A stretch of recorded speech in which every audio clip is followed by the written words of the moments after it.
has breached the particular articles of the Constitution by being averse to the doctrine of collective responsibility and by contradicting the President and Cabinet decisions. Quickly to ground 3. Mr. Speaker, ground 3. Tangu mutupatie nafasi ya uongozi, sijapata nafasi ya kuja kusema asante. Nataka kutoka kwa yangu ndani, watu ya Kayole, asanteni sana. Mimi najua nimeona iko shida ya watu ambaye walibomolewa, si ndio? Na nimeona mumeandika vizuri ya kwamba mteue kamati ya watu wachache ndio mkuje niketi na nyinyi. Mtakubaliana? Mimi ningetaka wale watu ambaye walipata shida hii ya ubomoaji, ambaye ni kitu tulikuwa tumeahidi wananchi haitafanyika kwa serikali yetu, mimi ningetaka niwasikize na nitapanga na Mheshimiwa Meja Dong wakuje ndio tukue na nafasi ya kuongea. Tumekubaliana? Tumekubaliana? Tumekubaliana? Mr. Speaker, that is beyond the affidavit of Mercy Wanjau, which is on record. That is a live video depicting the Deputy President contradicting a cabinet decision, a decision which is sat in cabinet in terms of making the decision. I now proceed to ground number 3 because of time. Under ground number 3, Mr. Speaker, the Deputy President has breached Article 62 of the Constitution, Article 10(2) of the Constitution, Article 174 of the Constitution, Article 186 of the Constitution, and Article 189 of the Constitution. Briefly, these articles relate to the functions of county governments and the cooperation with which the cooperation framework between the national and county government. And Mr. Speaker, then we are relying to prove this ground on the affidavit of His Excellency Johnson Sakaja, the Governor of Nairobi, which in our bundle of documents is contained on page 80 to 84 of my motion. We will also later rely on the oral testimony of Governor Sakaja. And basically what we are saying is that the work of regulating markets is an exclusive function of county governments. And the county government of Nairobi is a government that is independent, but also independent of the national government. And where a function of a county government is independent of the other arm of government, the national government has no mandate at all to interfere in the execution of that document. And in the affidavit of Sakaja, as members would know, Sakaja does state on oath that the county government of Nairobi made a decision to relocate traders from CBD, and the Deputy President recklessly and without regard to the high office that he holds went to incite people to obey lawful decisions of the county government of Nairobi, hence undermining devolution. Mr. Speaker, we invite members to find that the Deputy President did breach and violate the Constitution in terms of undermining devolution and in terms of interfering with the running of the city county of Nairobi. Mr. Speaker, allow me now to move to ground number 4.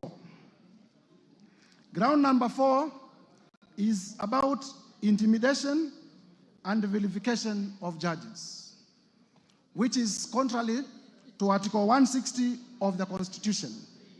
Article 160 of the Constitution speaks to the independence of the judiciary. Mr. Speaker,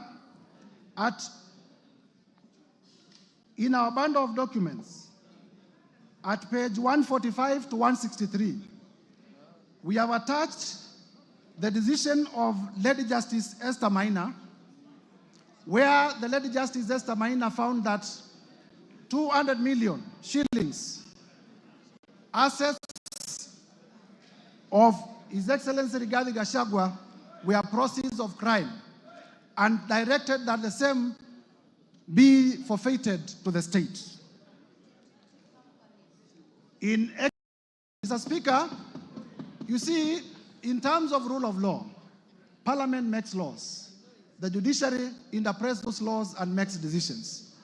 Members of Parliament must ask themselves what kind of a country we shall have if a judge makes a decision that does not favor me, then I will resort to personal vendetta against that particular judge.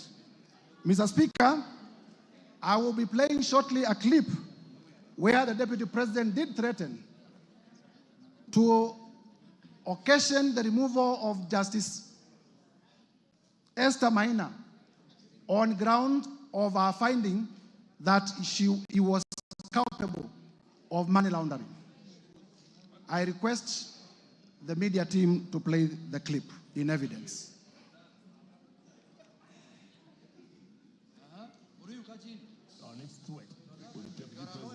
GACHAGUA now filing a petition to push.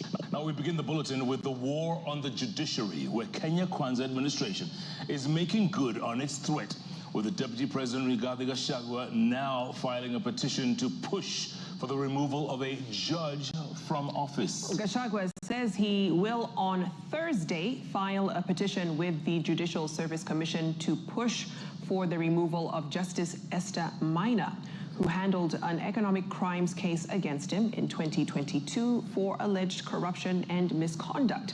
Now, speaking in Iten, where he accompanied President William Ruto for a church service, Gachagua told the Chief Justice to first clean up her house by dealing with pending cases with the Judicial Service Commission. Now, in the sustained onslaught against the judiciary, President William Ruto vowed to deal with unnamed government officers he described as incompetent, saying his administration will slay the corruption monster that has reared its ugly head in various arms of government. GACHAGUA reports.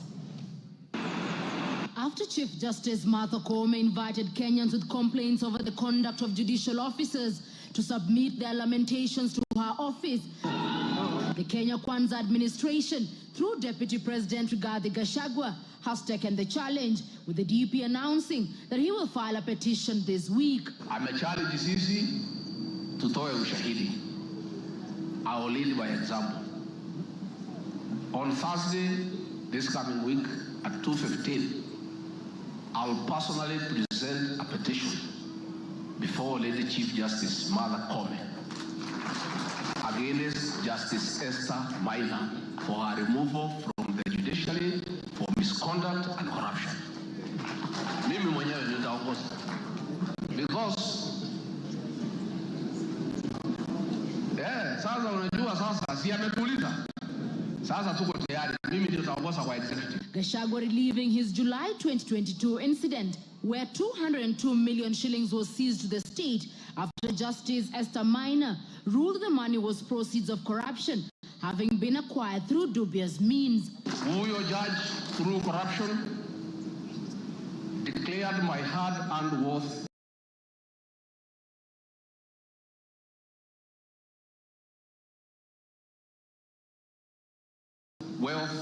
proceeds of crime, without giving me an opportunity to be heard.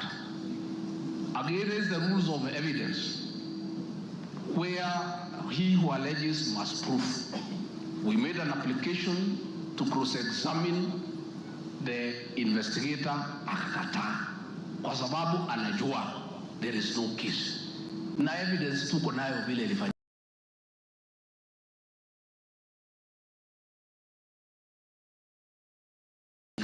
The Kenya Kwanza Battalion. Mr. Speaker, I will request that we pause the video in the interest of time. In the interest of time, we pause the video. From the utterances, Mr. Speaker, it is clear that the attack on the judge. Mr. Speaker, the Deputy President is a president in waiting. And if he cannot, he's a president in waiting. And if he cannot protect and uphold the independence of the judiciary, that becomes a dangerous man. And he must be impeached for that particular reason. Mr. Speaker, I will therefore be requesting members of this House to find that this allegation has been proved to the required standard and approve the impeachment of of Rigathi Gachagua from the office of Deputy President. On ground number 5, we have alleged that the Deputy President has breached Article 3.1 of the Constitution, Article 148.5 of the Constitution. Mr. Speaker, Article 3.1 of the Constitution is about adherence to the Constitution. It states, for avoidance of doubt, as follows: that every person has an obligation to respect, uphold, and defend this Constitution. Article 148.5 is about the oath of allegiance that the Deputy President took on assumption of office. And in that oath, the Deputy President did take oath and swore to protect and uphold the Constitution. I have demonstrated in all the particular incidences above that he has not lived up to the calling in the oath of office. And therefore, I'm calling this House to find that the Deputy President has not been upholding the Constitution and has run averse to his oath of office in terms of his conduct, as highlighted above in the allegations that I have already proven. And for that reason, Mr. Speaker, to find that ground number 5 is also proven. Quickly running to ground number 6, and there is enough evidence, Mr. Speaker, to prove that particular ground. Ground number 6 is breach of the National Cohesion and Integration Act, particularly Section 13(1) and 62 of the National Integration and Cohesion Act. Mr. Speaker, the two provisions read as follows. Section 13 reads as follows: it is an offense for any person to use threatening, abusive, or insulting words or behavior where the person intends to stir feelings of ethnic contempt, hostility, violence, or discrimination. Section 62, on the other side, provides as follows: that a person commits an offense when the person makes statements that are intended or are likely to stir up feelings of ethnic contempt, hatred, hostility, violence, or discrimination. Mr. Speaker, in proving ground number 1, in terms of violation of the Constitution on national unity, I did provide evidence that the Deputy President has been using the shareholder language, has been terming the Kenya government as a company. And as much as those words offend the Constitution, similarly, they offend the National Cohesion and Integration Act. And by the same evidence, I invite members to find that the Deputy President has breached those provisions of the law. Mr. Speaker, turning now to ground number 7. Ground number 7, and this is important for members to know, is that serious reasons to believe that His Excellency Rigathi Gachagua, the ground is about serious reasons to believe. So all you need is to believe. All you need is to believe that he has committed crimes. All you need in law is to believe that Rigathi Gachagua has committed crimes. That is the threshold. If in your mind you believe that Rigathi Gachagua, by the narration that I'm going to give, has committed crimes, then you vote in the affirmative. Serious reasons to believe that Rigathi Gachagua has committed crimes under sections 45, 1A, 46 of the Anti-Corruption and Economic Crimes Act, and sections 2, 3, 4, 7 of the Proceeds of Crime and Money Laundering Act. And Mr. Speaker, our allegation here is that the Deputy President, in the last 2 years, has amassed wealth that during the short period that I was able to do research, totals to about 5.2 billion, which is inconsistent with his known sources of income and with his last declaration of income. Mr. Speaker, it will be remembered that during the presidential debate, the Deputy President did declare that he was worth 800 million. It is also known by virtue of the gazettements by the Salaries and Remuneration Commission that he earns $1 million or thereabout per month, and therefore he needs to show where he got the money to amass these properties. The import of my allegation is twofold. Number one, there is what we call unexplained assets under the Anti-Corruption and Economic Crimes Act. And number two, there is money laundering. Mr. Speaker, in my motion, I have listed a total of 22 companies that I believe the Deputy President has been using, number one, to award himself through conflict of interest, businesses in his office and in government.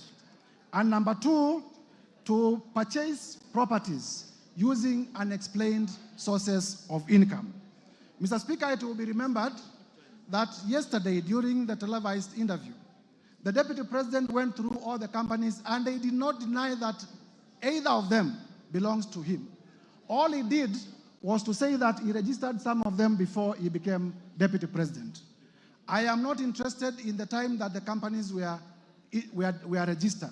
I am interested in what the companies have done in the last 2 years. And I will demonstrate that that these companies have actually done economic crimes against the people of Kenya. Mr. Speaker, I have also listed properties. I have listed a number of properties that the Deputy President has purchased within the 2 years that he has been in office. I have listed Treetops Hotel in Nyeri. I have listed Olive Gardens Hotel. I have listed Queensgate Serviced Apartments. I have listed Wamunyoro Investments land in Embakasi. I have listed the Aberdare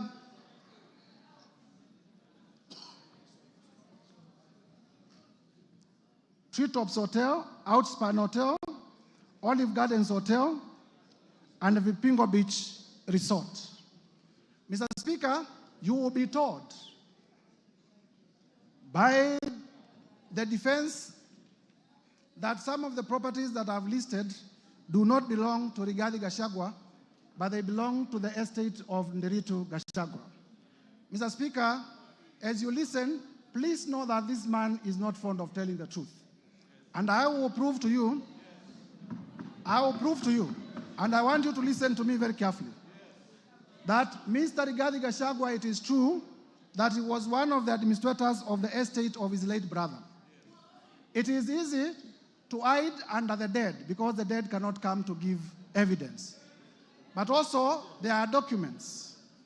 I have with me the joint will executor's report on the status of the estate of Meru Gachagua as at 27th June 2024.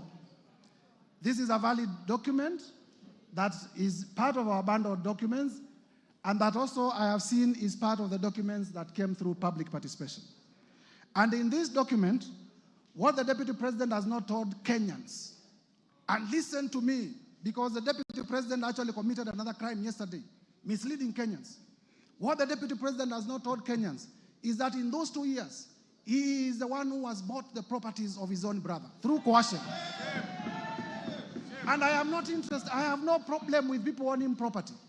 What I have a problem with, and this is what he needs to be explaining to us, where did you get the money to buy these properties? This is the big question. This is a big question. Mr. Speaker, you will be told that when I became Deputy President, I transferred my companies to my 2 sons. And my 2 sons are the best entrepreneurs that Kenya has ever produced. They are the best investors that Kenya has ever produced. And one day they walked into a bank and they got a loan of 600 million. Mr. Speaker, I have looked at the ID numbers of the 2 sons, and I can confirm that they are in their early 30s. I want Kenyans, Gen Zs, you were in the streets. I want Kenyans to tell me which Kenyan, 23 years old, can walk into a bank. Where do you get the security to secure 600 million loan?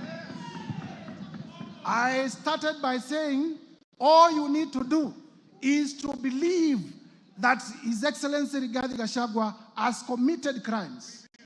And and buying properties worth 5.2 billion within a period of 2 years is not reason enough to believe that he has stolen from the Kenyan Republic, what else then will be a reason to believe?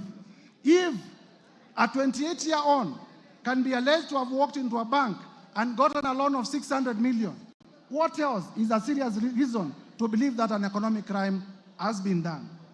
Mr. Speaker, at page, shortly, Mr. Speaker,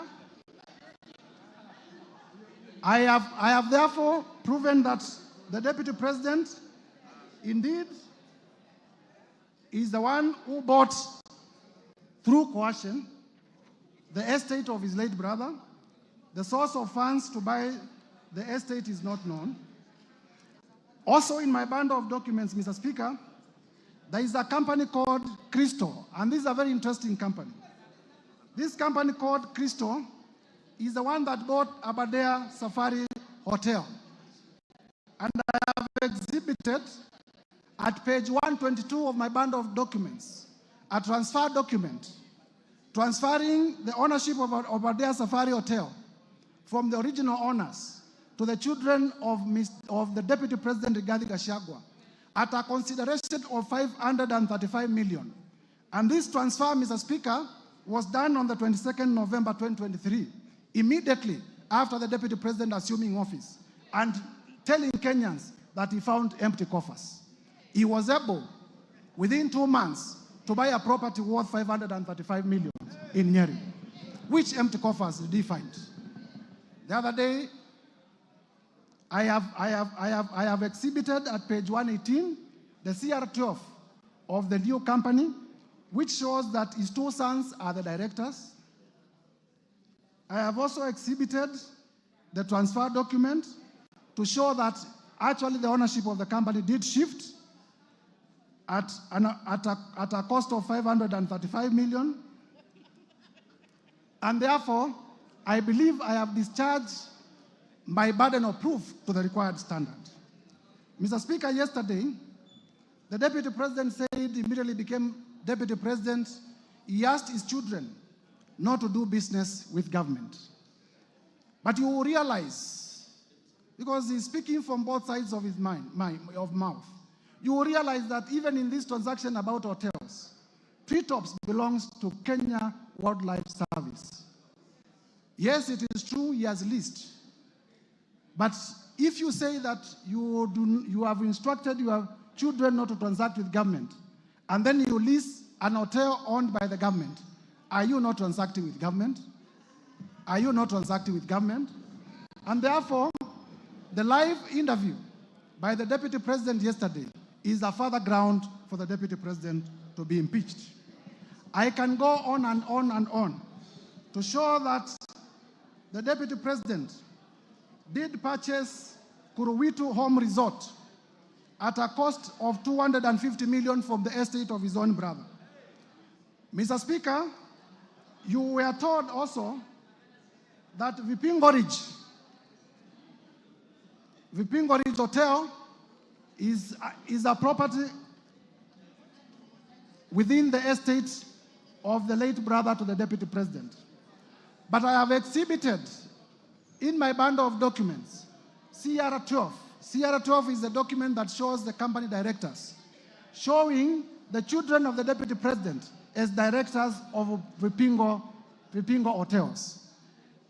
The children of the Deputy President are not listed in the will as executors of his estate.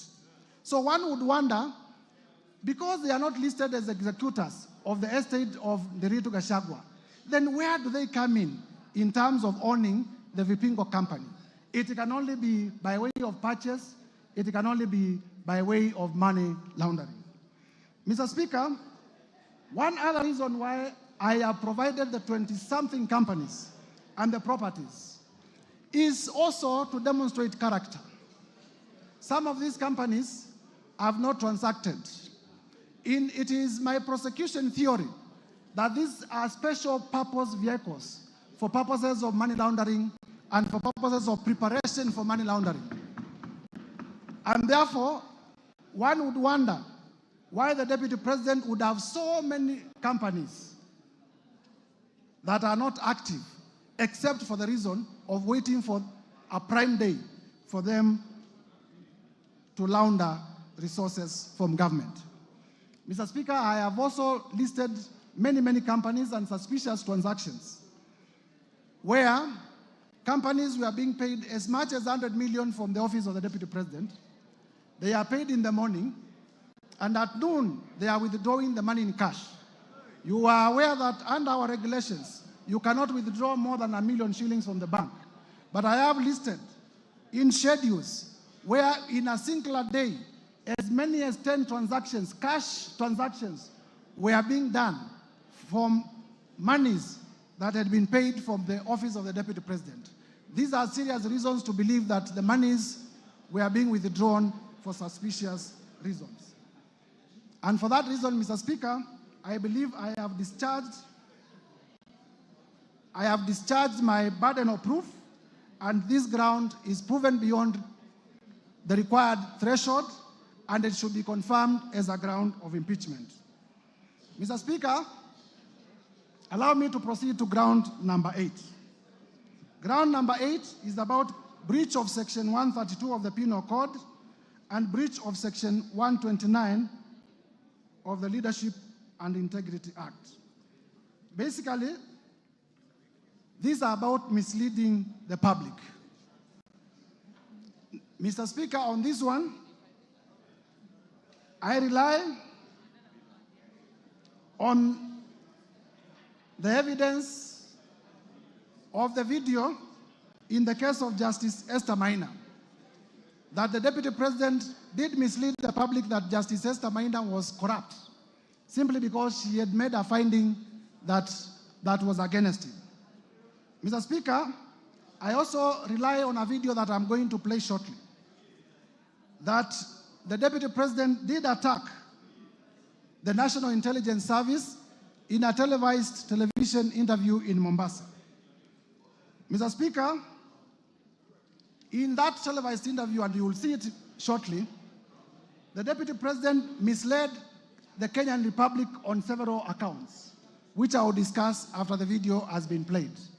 I now request the media team to play the video on NIS in Mombasa.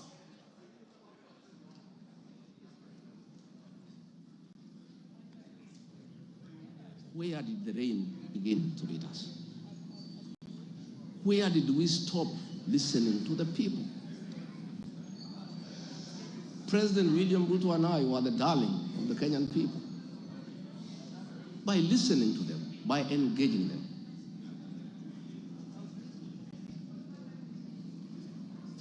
And as a government, we have established institutions to ensure we not only listen to Kenyans, but also genuinely understand their concerns.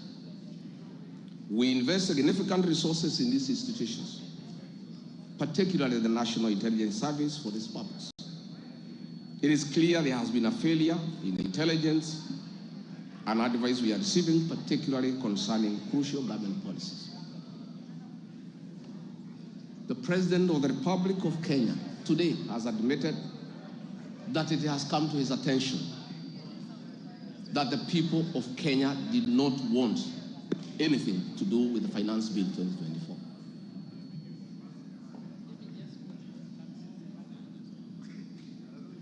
The President has now agreed that we need to listen to the people. And I sympathize with my boss, President William Ruto, because this information was not available to him. I know President William Ruto. Had he known 2 months ago that the people of Kenya did not want anything to do with the Finance Bill 2024, he would not have asked his parliamentary party to push it through. Yet, we have an organization paid by the public to give him and government such information. And that is where the problem is. We have a dysfunctional National Intelligence Service that has exposed the President, the government, and the people of Kenya. had the National Intelligence Service briefed the president 2 months ago about how the people of Kenya feel about the Finance Bill 2024, so many Kenyans would not have died. Property would not have been destroyed. Offices would not have been touched. There would have been no mayhem. But they slept on the job. It had to take people to die, property to be destroyed, protests across the country for the president to know the truth of what the people of Kenya feel. Yet, there is an organization paid for by the public to brief the president and the government about the feeling of the Kenyan people. With the permission, Mr. Speaker, I request that we pause the video because officers of the national... we have already displayed the context. Mr. Speaker, the point I'm making here is simple. That this is the Deputy President of the Republic of Kenya. By virtue of being the Deputy President of the Republic of Kenya, he is also a member of the National Security Council. The NIS is also in membership of the National Security Council. And therefore, the Constitution has provided fora where the Deputy President, in case he has any concerns, he can raise them within the official structures of government. Instead of doing that, he chose to be reckless, in complete disregard of the office, of the high calling of the office that he holds, the office of the Deputy President. It will be remembered that at this particular time, the country was at a security crisis, and inflammatory remarks would have led to the country disintegrating. Inflammatory remarks would have led to the social fabric of this country tearing apart. And therefore, by such doing, I am inviting the House to find that the Deputy President did mislead the public. The Deputy President did live below the expectations of the office that he holds, made unfounded, sensational statements, and therefore, that ground should be upheld for his impeachment. Mr. Speaker, further to that, in the oath of allegiance to office, the Deputy President swore, and I quote, to refrain from directly or indirectly revealing such matters as shall come to my knowledge in the discharge of my duties and committed to my secrecy. Mr. Speaker, as you would notice in that clip, the Deputy President says that he has been told in confidence. Mark the words, I have been told in confidence by officers of the following. And while aware that he took an oath not to divulge information that comes to him in secrecy, he went ahead and divulged that information. I will be inviting this House to find that the Deputy President breached his own oath of allegiance to office. And a person who breaches his own oath of allegiance to office is not fit to hold the office of the Deputy President. I therefore urge members to find that this ground has been proven to the required standard and uphold it for impeachment. Under ground 9, Mr. Speaker, on gross misconduct. Gross misconduct has been defined as the dereliction of duty in the Black's Law Dictionary. Gross misconduct has been defined as dereliction of duty, unlawful or improper behavior. Mr. Speaker, we have alleged that the Deputy President did breach Article 151B of the Constitution in his utterances against the National Intelligence Service, and that is incompatible with the high calling, dignified status, and the discretion required of the office of the Deputy President. And because I had laid basis in the foregoing ground, I wish to urge members, using the same evidence that I've adduced above, to also find that ground number 10 is also proven. Ground number 9, that is. On ground number 10, gross misconduct on insubordination, we have the evidence of Mercy Wanjau in the form of an affidavit that cabinet makes decisions and the deputy president defies. I have video clips in Nyanza where the president did direct. In fact, he said it is primitive for people to say that certain sections of the country cannot receive development by virtue of how they voted in the last elections. And then immediately thereafter, the deputy president repeated his shareholder Kenya government company utterances, directly contradicting the president. In that arrangement, Mr. Speaker, I am submitting that that is insubordination, and the evidence that we have tendered in the interest of time on record is enough to prove that ground, and members should be able to approve that the Deputy President, His Excellency Rigathi Gachagua, has been undermining his boss, has been undermining cabinet, and therefore is guilty of the offense of gross misconduct in terms of insubordination. Mr. Speaker, I come to a very interesting last one, which is that the Deputy President has breached Article 151B and Section 34 of the Leadership and Integrity Act. Mr. Speaker, in my bundle of evidence, I have the affidavit of Dr. Andrew Muller, which I would want displayed. Dr. Andrew Muller, Mr. Speaker, was the acting CEO of the Kenya Medical Supplies Agency. Kenya Medical Supplies Agency, through funding of the Global Fund, did advertise for a tender for purchase of mosquito nets to benefit Kenyans. The tender was worth about 3.7 billion. In this affidavit, Mr. Speaker, Dr. Andrew Muller avers that when he came to KEMSA, and Mr. Speaker, the witness is before the House, but because this is not the trial chamber, we will not lead him in evidence.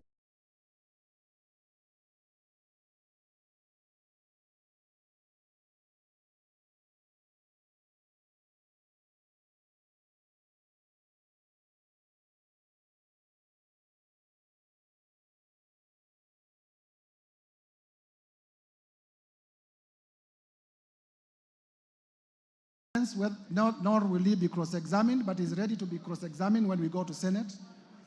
He avers that when he was appointed as an acting CEO of KEMSA and he came to office, he found the tender ongoing, and one day the deputy president called him, threatened him, so that he could release a bid bond.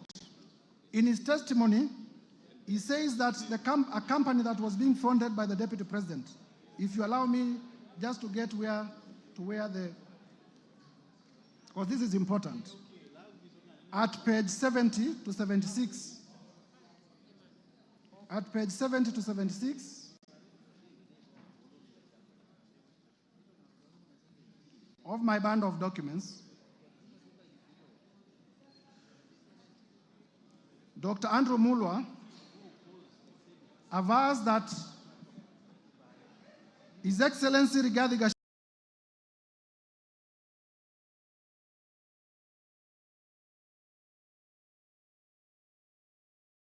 Gachagua called me from his mobile phone. The number is provided.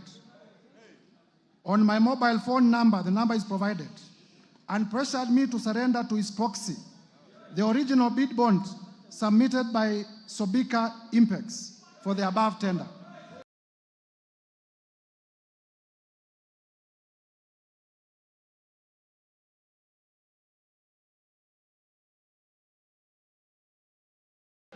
He told me that he would send a proxy to collect the original bid bond. He goes further to state that Dr. Ikuno Rigathi, who is the son to Rigathi Gachagua, the deputy president, called me and sent me a WhatsApp message from his mobile phone number, which is provided, claiming to be acting for and on the instructions of His Excellency Rigathi Gachagua. He asked for Sobika Impex Private Limited's original bid bond for the above tender, which he said His Excellency Rigathi Gachagua was trying to collect from KEMSA. Annexed here to and marked AM1 are the screenshots, and I would like them, they are already displayed on the screen of those messages.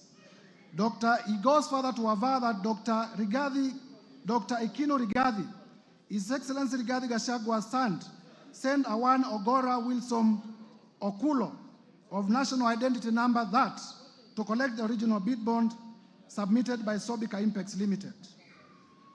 He concludes by saying that given the status, power, threats, influence of the people involved in the interference with the investigations and the cover-up of the irregularities surrounding the procurement of treated mosquito nets, I was constrained to surrender the original bid bond to Ogora Wilson Okulo.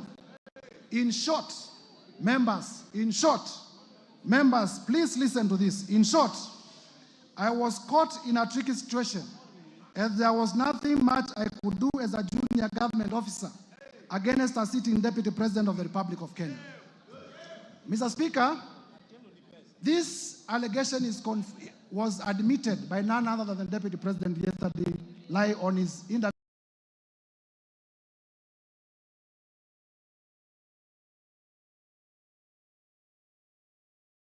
or live on television. He did confirm that, yes, he called Dr. Mulo. He also confirmed that he called him in relation to a bid bond. And he did confirm that the company called Sobika, the local representative of Sobika, is a company called Crystal. And the company called Crystal is owned by none other than Rigathi Gachagua and his children. And therefore, there was a direct conflict of interest that the Deputy President, that the local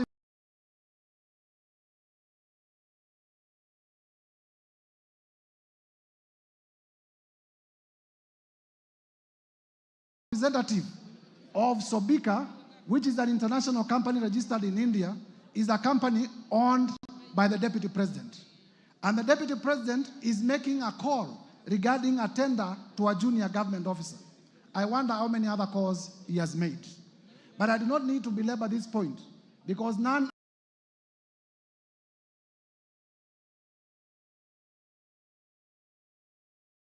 other than the Deputy President himself did admit on live television yesterday that he did make the call. It was in relation to the bid bond, and therefore I urge members to adopt the evidence of Dr. Andrew Mulwa as the truthful and factual evidence, exhibiting that His Excellency Rigathi Gachagua did interfere with the tendering process and also did interfere with the investigation into the same. His Excellency the Deputy President did inform the country falsely that no money was lost. Mr. Speaker, you would know that this tender was funded under the Global Fund. And the Global Fund, through letters that we have exhibited, did cancel this funding. And therefore, the Kenyan people lost up to 5 billion Kenya shillings, and as well, a relationship with the Global Fund, which is a major partner in our health sector. And therefore, to allege that no money was lost is false, because the Global Fund did cancel the tender, and also it affected our relationship in terms of funding from the Global Fund. And we had to do a lot of diplomatic work, going to WHO, going to Geneva, in order to restore our relationship with the Global Fund. Mr. Speaker, lastly, members, I have rushed through the grounds because of the time allocated. I have endeavored to provide evidence that all the 11 grounds that are proposed for the impeachment of His Excellency Rigathi Gachagua are merited, and there is enough evidence. The work of this chamber is to examine whether prima facie there is a case. The trial chamber is the Senate. And therefore, I want to plead with members of this House. It doesn't matter whether you signed the motion or you did not sign the motion.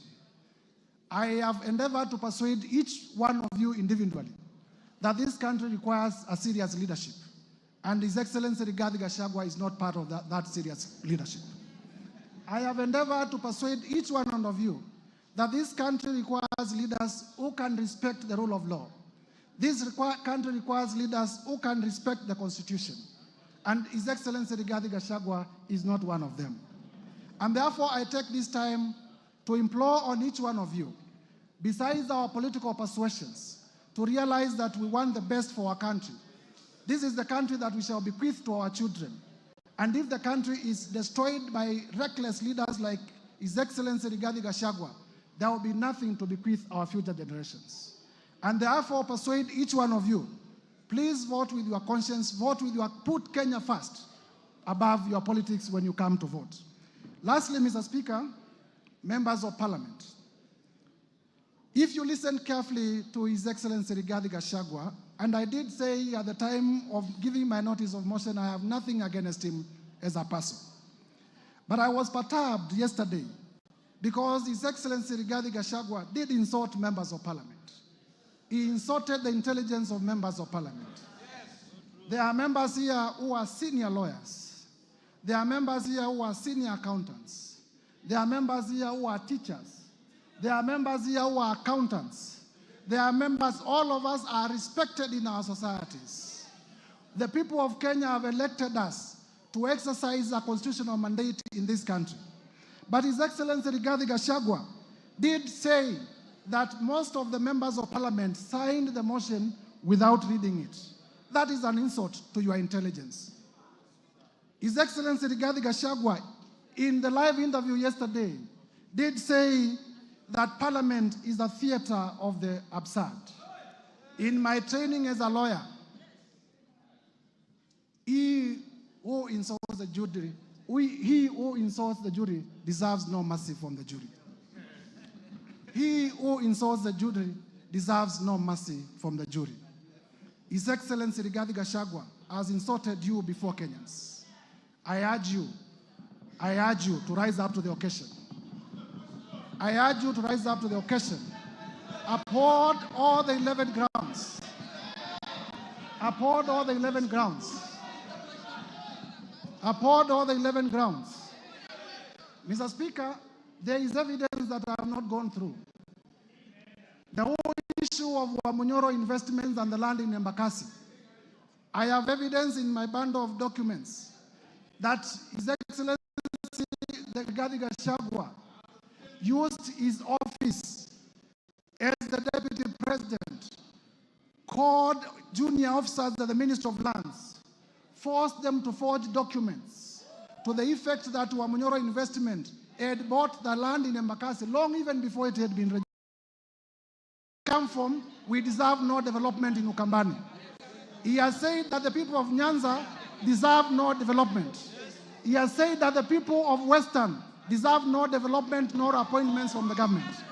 He has said that the people of the coast deserve no development from the government. He has said that the people of Northeastern deserve no development from the government. Those are the people you represent. Those are the people you represent. As you rise up to vote, please have the best interest of your people at heart. I urge you, honorable members, as one of your colleagues. I urge you, honorable members, as one of your colleagues. When this motion is finally put to vote, please vote to impeach Rigathi Gachagua. Please vote to impeach Rigathi Gachagua on all the grounds. As I conclude, Mr. Speaker, as I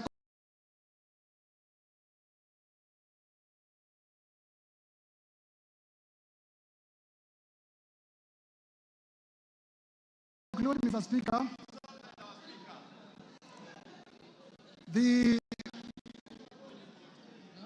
I am confident that colleague members of Parliament will approve this motion. And I want to assure you, in the event that you vote for this motion, I will also persuasively defend it before the Senate. And I am sure the Senate of the Republic of Kenya will also uphold and Kenya will have a better deputy president who views the country as a whole. With those remarks, Mr. Speaker, I beg to move and call our able Deputy Majority Leader,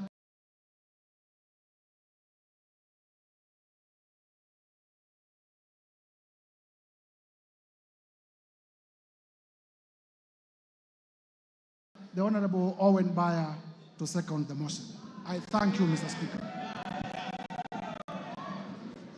Owen Baya, you have 10 minutes.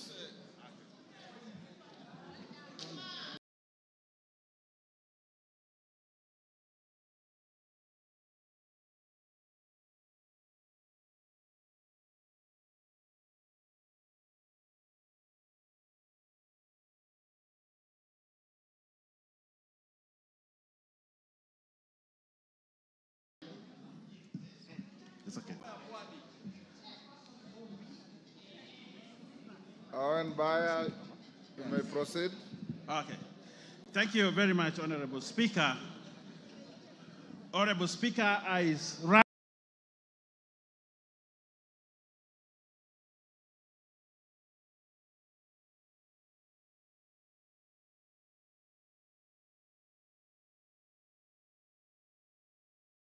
to second the special motion for the removal from office by impeachment of His Excellency Rigathi Gachagua, the Deputy President of the Republic of Kenya. Honorable Speaker, in opening, I would like to thank the Honorable Mutuse for the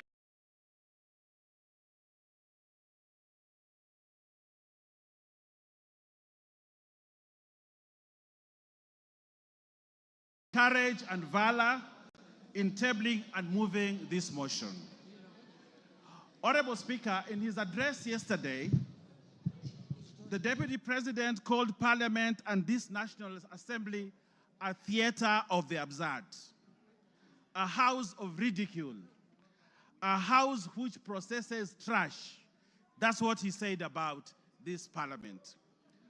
Honorable Speaker, just like the Deputy President, I'm a student of literature, having been taught by the late Wasamba Were and the late Professor Imbuga.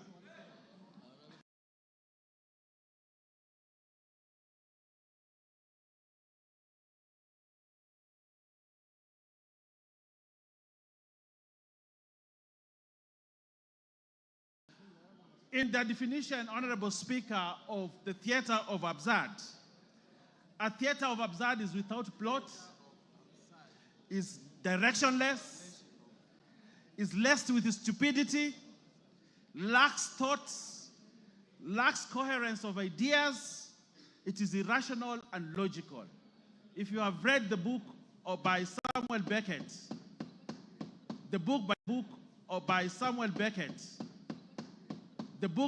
Beckett, you will know that in that book called Waiting for Godot, that he actually said, this Parliament is as good as that literature. Honorable Speaker, I sit in this Parliament and many of you do that. Members, are we a theater of absurd? Members, are we directionless? Members, are we stupid? That's what the Deputy President characterized this Parliament, that we are stupid, we are directionless, and we are people who are very useless to this country. Honorable Speaker, a person of the stature of a Deputy President who can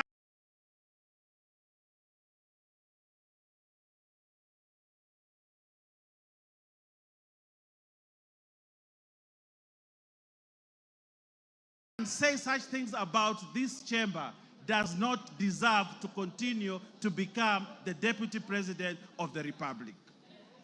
Honorable Speaker, what is the theater of absurd, Honorable Speaker, is when the Deputy President demands that for the 8 million votes, from Mount Kenya, he should be paid 2,000 shillings, translating to 16 billion shillings, so that he can bring peace to this country.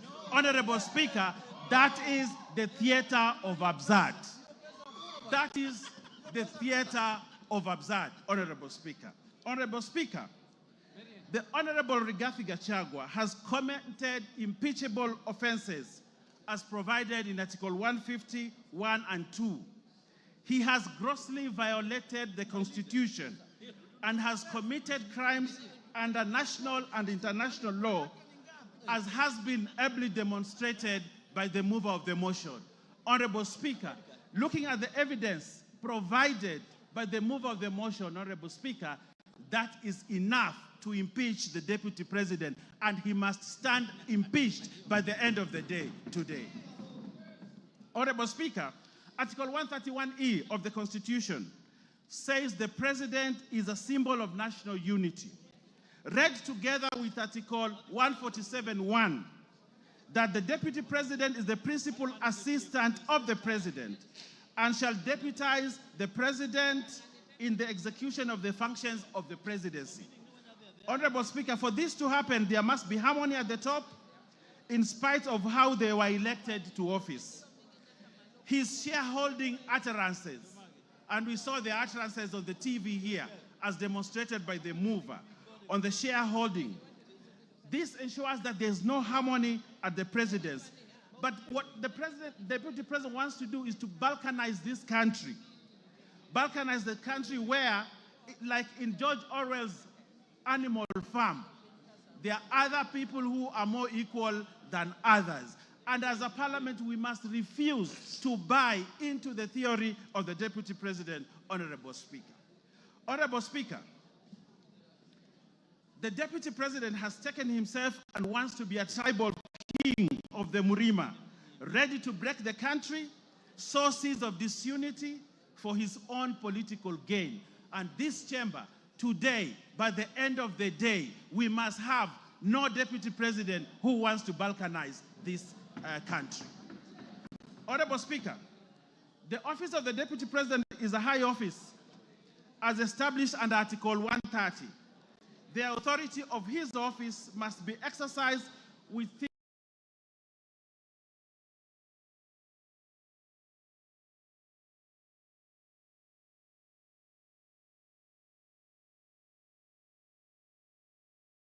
the provisions of Article 10(2), which anchors the principle of national unity as core. The holder of this office must exercise this article at the highest level ever. Honorable Speaker, as Deputy President, he must be beyond reproach. Like Caesar's wife, Honorable Speaker, like Caesar's wife, he must be above any form of suspicion, beyond reproach. But Honorable Speaker, the utterances and the actions of the Deputy President brings his reputation to disrepute, because he has sown sort of disunity and he has taken a trajectory that is likely to bring balkanization of this country. For that, Honorable Speaker, we cannot continue to have a Deputy President who cannot uphold the oath of his office, and therefore Rigathi Gachagua must go. Honorable Speaker, if you look at the story of Pompey, the wife of Julius Caesar, you realize that although she had been accused of sacrilege, but the court acquitted her. But Julius Caesar actually divorced Pompey, not because of what she had been accused of, but because there was suspicion that he could have done something like that. And on that, only on that, Honorable Speaker, as a chamber, as a parliament, we have the authority and right to say this guy has brought himself to disrepute, he has gone below, and he has portrayed himself as a man who cannot be trusted with the position of a Deputy President of the Republic of Kenya. And therefore, Rigathi Gachagua must go. Honorable Speaker, Article 131(2), C and D gives the President and his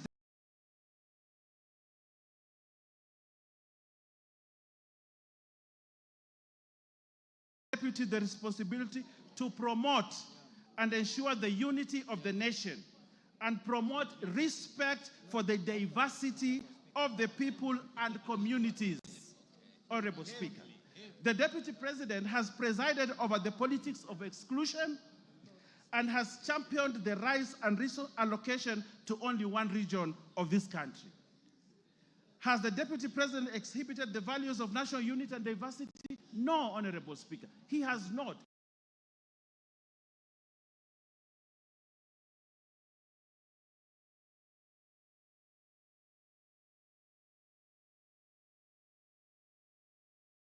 He does not embrace that value, a key value of the Constitution. And therefore, this Deputy President must remain impeached because for him, the vocabulary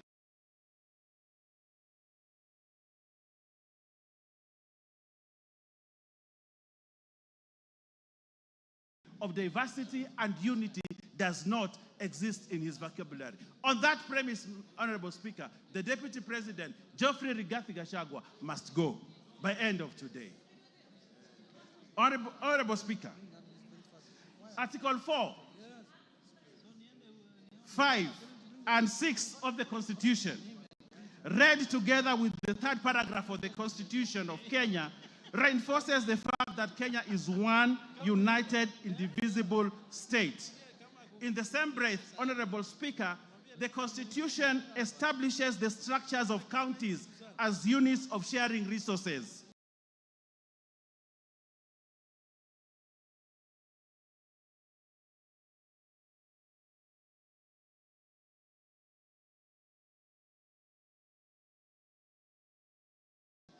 However, the Deputy President has established an unlawful and unconstitutional structure of the country as a structure of sharing national resources, where we have now a new structure of shareholders and non-shareholders. Honorable Speaker, that is sacrilege. We cannot establish another structure of resource allocation apart from the one provided in the Constitution.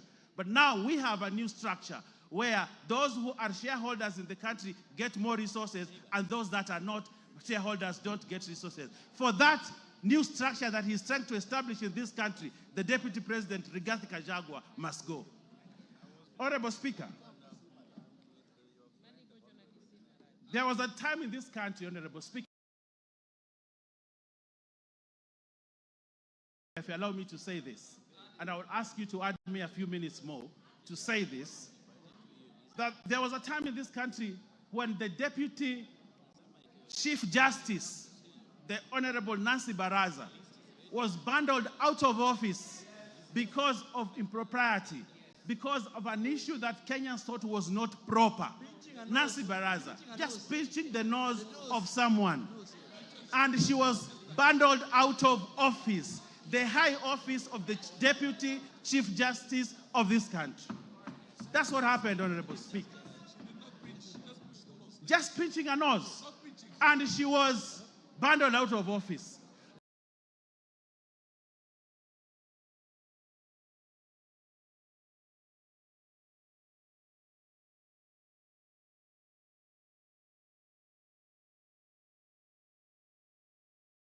Here we have a Deputy President who has committed sacrilege, trying to balkanize this country. A Deputy President who has called people names. A Deputy President who has called a member of Parliament a prostitute. A Deputy President who has amassed wealth that cannot be accounted for. For that, Honorable Speaker, just like Nancy Baraza was bundled out of office, the Deputy President must also be bundled out of office because of that impropriety. Honorable Speaker,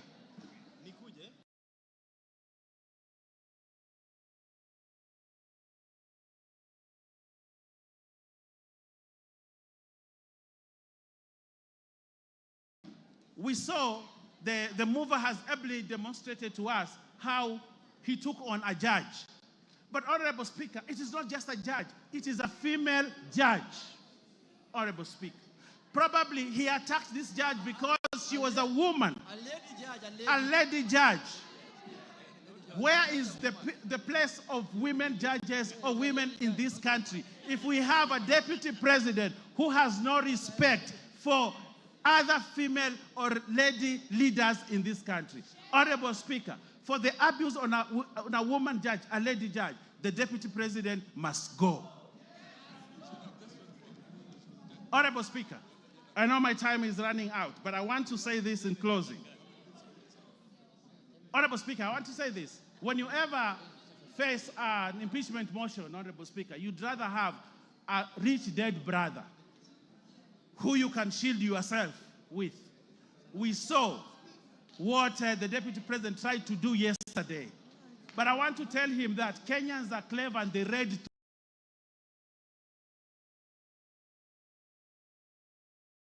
do what he wanted to do yesterday. And they will not buy it. It does not sell. It won't be bought. We know who he is. We know. Give him 1 minute. Finish up. Finish up. He's my friend. Yes, Honorable Speaker. We know what he tried to do yesterday, but we can't buy it, Honorable Speaker, and therefore, Rigathi Gachagua must stand impeached at the end of the day. Honorable Speaker, we are in this boat together. We have one character in this boat called Kenya who is trying to rock it from within. He's trying to break this country. In that event, Honorable Speaker, we have a duty, if we're in that boat, to remove this one person from this boat and toss him into the high seas so that everybody is safe. And that is the duty that we must do today. And I want to convince even those that still have doubts of whether this guy should continue. I want to convince them we are safer as Kenya without Rigathi Gachagua as Deputy President of this country. We are safer as a country. The northeastern region is safer. The coast is safer. The Nyanza is safer. And all parts of Kenya are safer. Honorable Speaker, and Kenya is safer without Rigathi Gachagua as Deputy President. Mr. Speaker, we do not want Rigathi Gachagua to resign. We want this house, which he has called the House Theatre of Absurd, Honorable Speaker, to impeach him so that he knows that he needs to respect institutions also. Lack of respect of institutions, Honorable Speaker, is sacrilegious for the person of the stature of a Deputy President. For that, Honorable Speaker, for not respecting this Parliament and the Senate must impeach one Geoffrey Rigathi Gachagua tonight, and we send him home so that he knows his place in this country. For those many remarks, I second, Honorable Speaker, and ask other members to support this question. I thank you, Honorable Speaker. Order, honorable members on their feet, take your seats.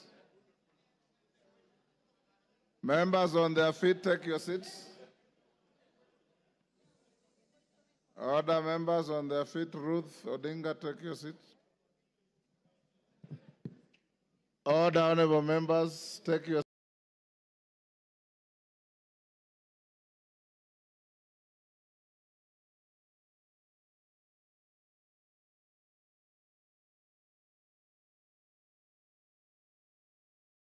seats. Honorable members, I now propose the question, and you'll note that on the order paper, there is the long version of the motion and the abridged version of the motion. So those of you who want to look for details of the longer version, it is there. I now propose the question, which is that pursuant to the provisions of Article 145 and 151B and 2 of the Constitution and Standing Order 64 and 65, this House resolves to remove from office by impeachment His Excellency Honorable Rigathi Gachagua, EGH, the Deputy President of the Republic of Kenya, on the following grounds. 1. Gross violation of Articles 10(2)(a), B, and C, 27(4),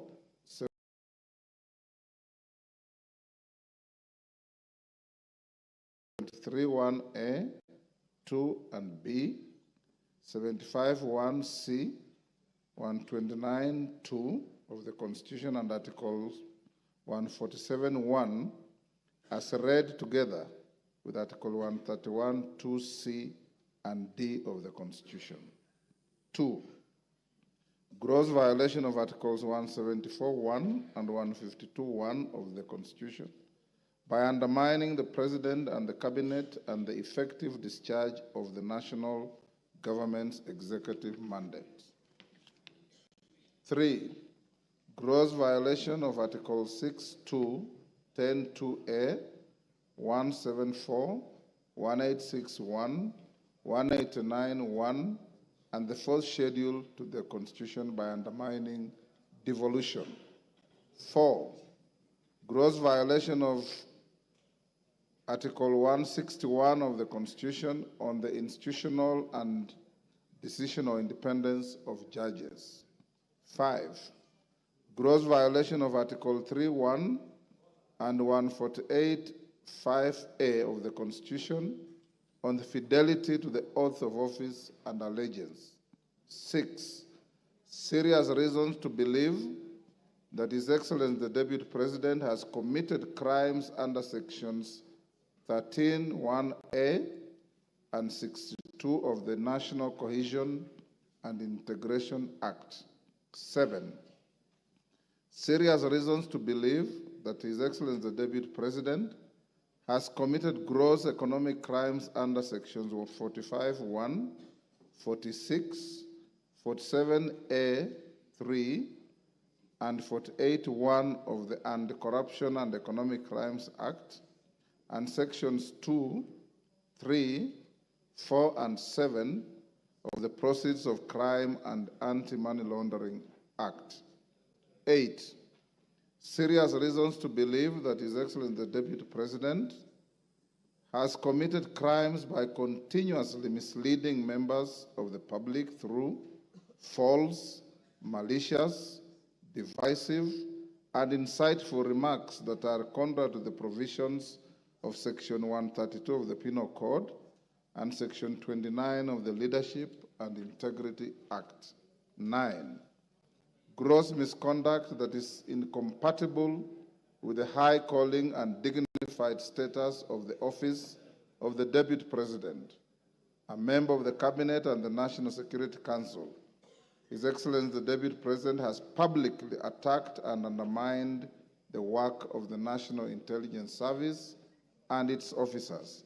10, gross misconduct by openly and publicly insubordinating the President, who is the head of state and government. And 11, gross misconduct by persistently bullying state and public officers. Honorable members, the motion is supported and the list is attached by 291 members of this House.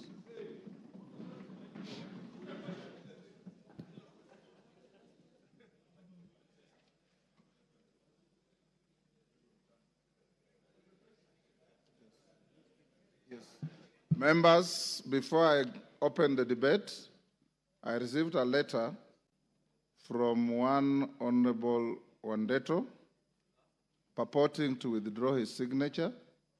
I want to invite the Honorable Member to read the standing orders that are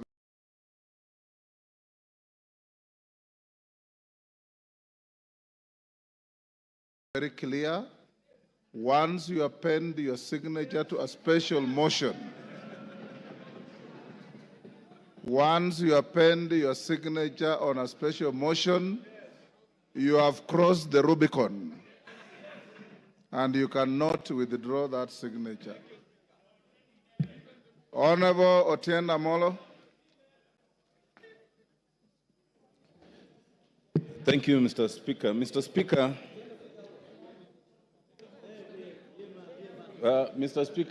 shall I use the dispatch with your permission? Thank you.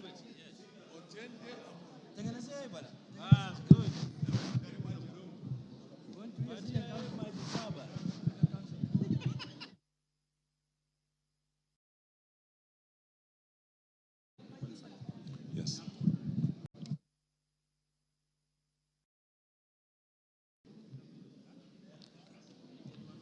Thank you, Mr. Speaker. Mr. Speaker, this special motion is unprecedented but contemplated by the Constitution, and I support it. Let it be a lesson, Mr. Speaker, that be you ever so high, the Constitution is still above you. Mr. Speaker, some have told me and have told us that this is not our war. But, Mr. Speaker, they do not know that in circumstances of combat, a bystander is at greater risk than a combatant. You must choose your side.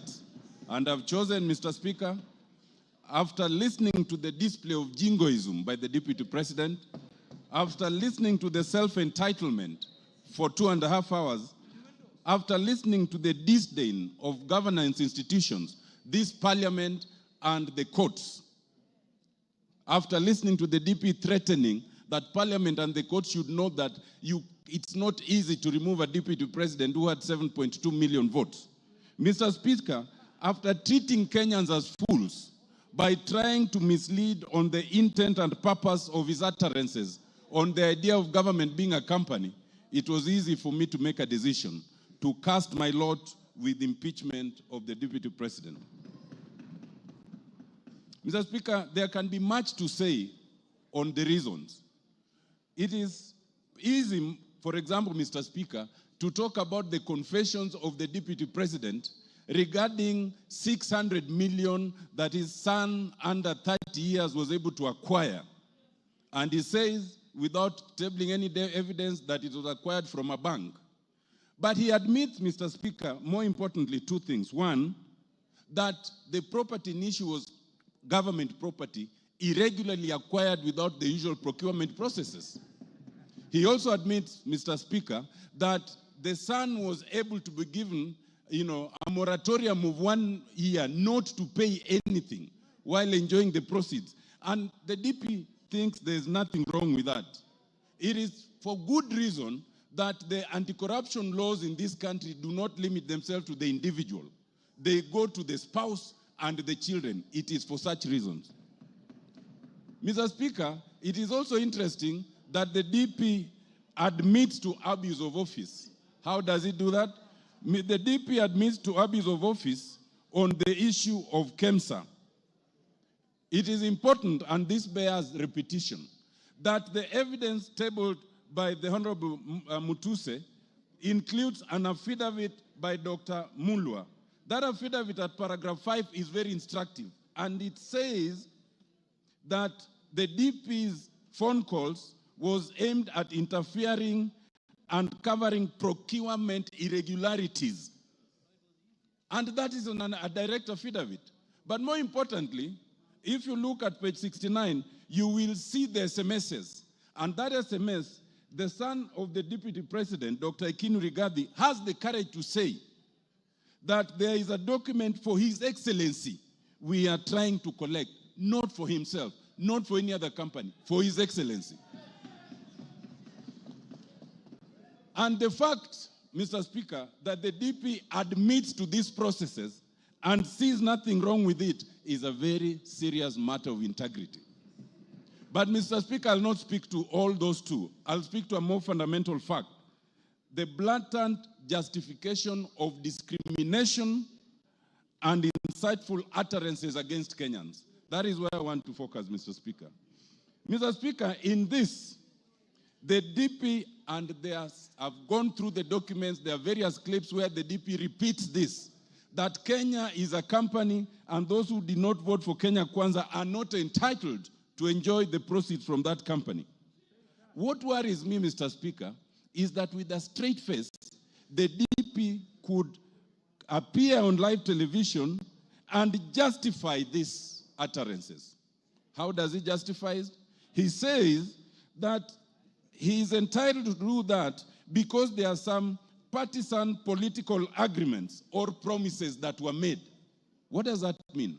The DP elevates promises at a political party level above the National Cohesion and Integration Act, Section 13.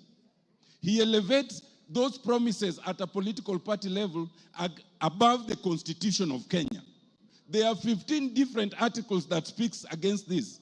The fact that the DP can think that he can justify such utterances and elevate these agreements above the law and the Constitution is the clearest evidence that he must go because he has breached the Constitution. It is important to note that Article 145, 1A and C do not say that if you are respecting a political promise, then you can breach the Constitution. if that was to be the case, Article 24 would include that as a limitation. It does not include. If you want one reason, members, to impeach the deputy president is because he has admitted to breaching the constitution on account of a political promise. Mr. Speaker, Article 145(1)(b) is another interesting one, and it speaks to serious reasons to believe that the DP has breached the constitution. You do not need the hard evidence. Members, remember, for conviction, that is for courts. We are not a court of law. Ours is to look at the evidence and see if there's a serious reasons to believe. Those serious reasons speak to integrity. They speak to impropriety. And if you look at them and then find that there's some impropriety, then ground 7 will have been proved. Ground 7 talks of the issue of acquired property coming to 5.2 billion. What struck me, Mr. Speaker, is that the deputy president took 1.5 hours to explain why he's not corrupt. Of the 2.5 hours, 90 minutes was to explain why he is not corrupt. The very fact that you take 90 minutes to explain you are not corrupt is prima facie evidence of corruption.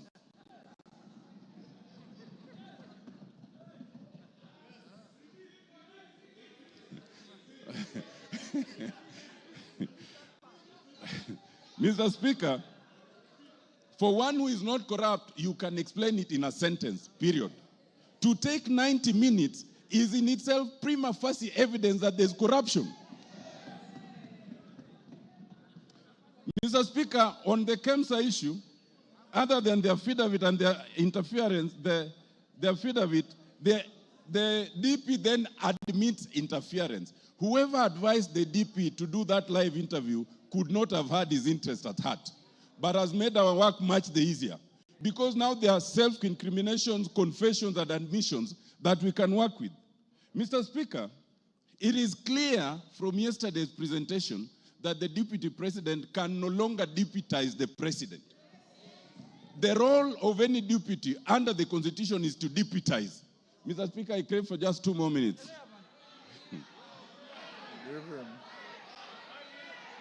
So that, Mr. Speaker, even the fact, Mr. Speaker, it is not a ground of the impeachment by Honorable Mwangi Mutuse, but it has become a clear ground from yesterday's interview that the DP is incapable of deputizing the president. And if we needed an independent ground, that is very clear. It is also clear that the DP can no longer be part of a cabinet. It is a basic rule in terms of labor law. If you cannot work with your boss, if you insubordinate your boss, if one person is to go, is the subordinate, not the boss. Mr. Speaker,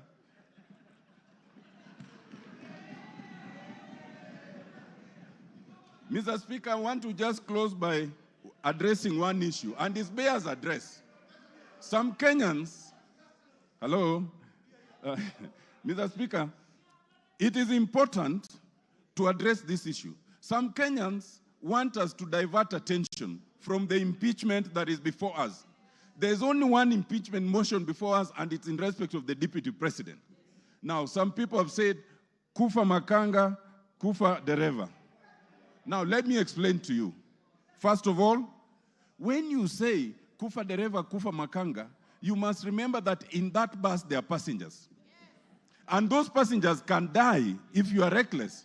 In this case, those passengers are Kenyans. We as parliament must navigate that issue so carefully that the passengers called Kenyans remain safe. Mr. Speaker, that is extremely important. Why? We are in a very unique position where we have a president and a deputy president, but we do not have an IBC. If anything happens right now, as we are going to, if we impeach the deputy president as we want to, as we need to, the position can be filled even without an IBC. But if there is no president and there is no deputy president, only the speaker can act for 60 days. Within those 60 days, there must be an election. We cannot currently have an election because we have no IBC. To have IBC commissioners, you need a president to nominate the board that will select them. Once the board is nominated and they propose a name, then the name must be forwarded again to us, and it's only the president who can nominate them. In other words, if you say kufa dereva, kufa makanga, you want absolute turmoil for all the Kenyans to die in that accident. That would be a very reckless act. Mr. Speaker, I am convinced, having looked at the Deputy President, having listened to him, that the Deputy President is not remorseful. He is not sorry for any utterances. He is not prepared to change. He is a man who must be saved from himself by impeachment. Thank you, Mr. Speaker. I support.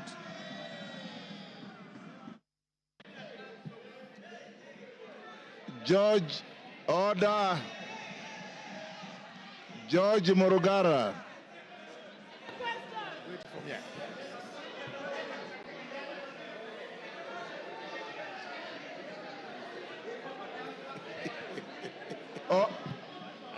Order, order. Order, honorable members, order. Order, Bensouda. Freeze. Freeze where you are. Order, members. Order, honorable members. I know the limits of exuberance are high. Order.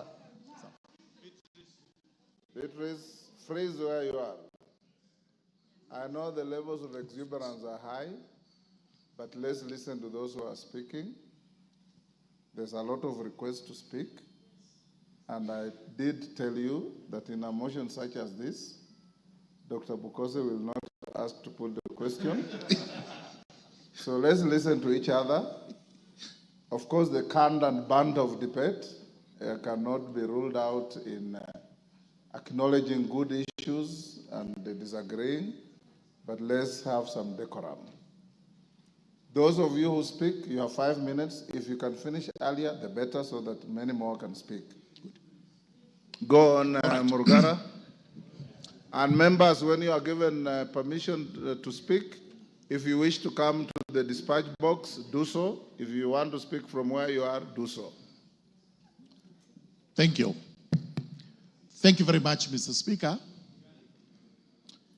Mr. Speaker, before I even state my position as regards this motion, it is important for me to express what the views of Kenyans are regarding this motion, and especially with a hindsight of the public participation that we did, and also from the public opinion which was communicated to Kenyans through an agency that conducts opinion polls.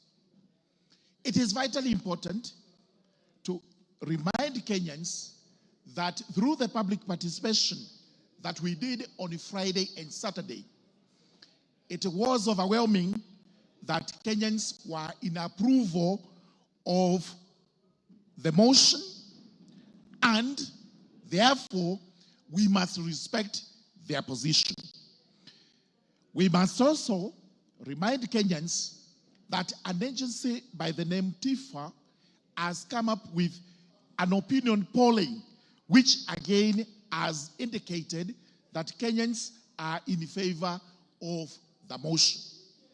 Therefore, even as we debate today, even as we agonize over this motion, even as we consult the Honorable Mwengi Mutuse, as we have done from time to time, as regards this motion, it is quite clear that Kenyans are in favor of the motion carrying the day. I therefore respect the position of Kenyans. I respect the position of my constituents of Tharaka, and I do confirm that I rise to support the motion. That today, the motion that has been brought to this House to have His Excellency the Deputy President of the Republic of Kenya, the Honorable Rigathi Gachagua, impeached, carries the day by a vote to be taken by the House. I must commend the Honorable Mwengi Mutuse, who is actually my vice chairperson in Justice and Legal Affairs Committee, for work excellently done. And repeat the position he has made, that we are not a court of law trying a suspect. We are a House of Parliament which is required to just consider whether the grounds advanced are actually substantiated. Do we have reasons to believe that the grounds advanced are substantiated? Having listened to the mover, having looked at the documentation, and I confess we have burnt midnight oil looking at this particular motion and the supporting documentation, these grounds are substantiated. Allow me briefly to just mention but a few. Ground number one, which is on dangerous divisions in the country, is propagated by the Deputy President. The Deputy President last night admitted and tried to qualify the admission that he had likened Kenya to a company.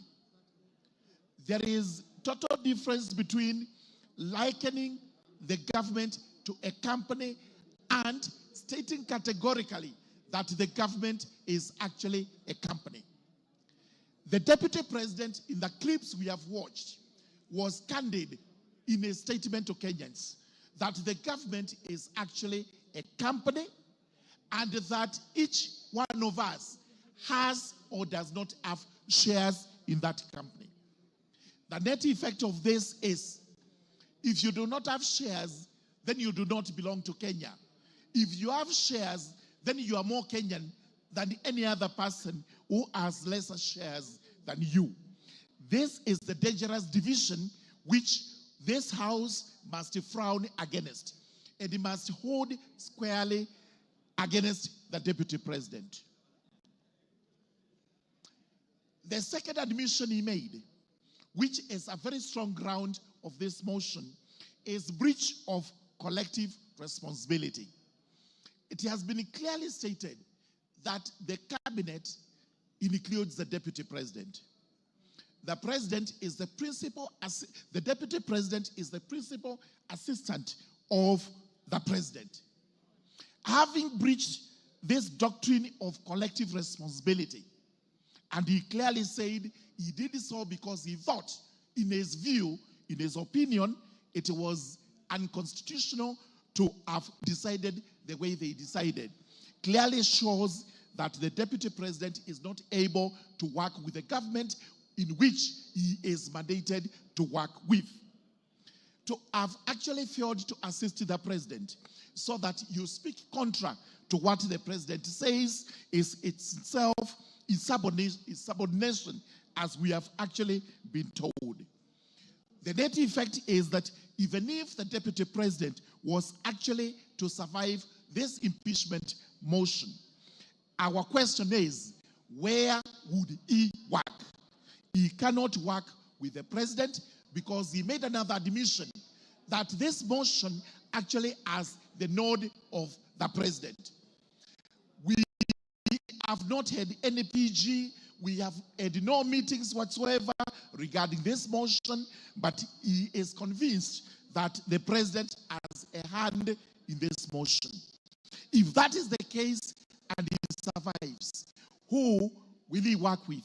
Who will be his boss? Number two, he says whatever they do in the cabinet tinkers on the unconstitutionality. If that is what his position is, that the cabinet as it sits today would actually make decisions, which decisions they would have to execute at one time or the other, which are unconstitutional, which cabinet will he work with? Therefore, it goes without gainsaying that the personality of the Deputy President, His Excellency Rigathi Gachagua, is untenable as far as the presidency is concerned and as far as the cabinet is concerned. 1 minute more. There has been an argument regarding the companies, and Honorable Mutuse has read out the companies, which nobody seems to know exactly why these companies were formed. Exactly what was the ulterior motive of forming these companies. But what I wish to point out regarding the companies, and what Kenyans should know, is that some of the properties under which the Deputy President aid, stating that these were properties of his late brother, are actually today his properties. Most important is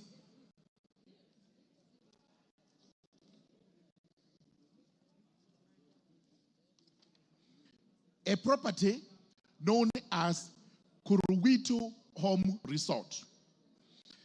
This property was actually sold to another company known as Kuruwitu Properties Limited for Kenya shillings 250,000. A search of these companies indicate that Kuruwitu Properties Limited is owned by Vipigo Beach Resort Limited and John Y. Madenge. We therefore have to ask ourselves, who is Vipigo Beach Resort Limited? And CR12 indicates that this company is actually owned in shares by Keith Ekino Rigathi, Kevin Gachagua Rigathi, the estate of the deceased James Nderitu Gachagua. As we were told, these two persons named, Keith and Kevin, are not executors of the estate of the late Nderitu Gachagua. So if they actually own this company, which owns one of the properties of the deceased, purchased at Kenya shillings 250 million, then it goes without gainsaying that in fact, the Deputy President has an explanation to give regarding this.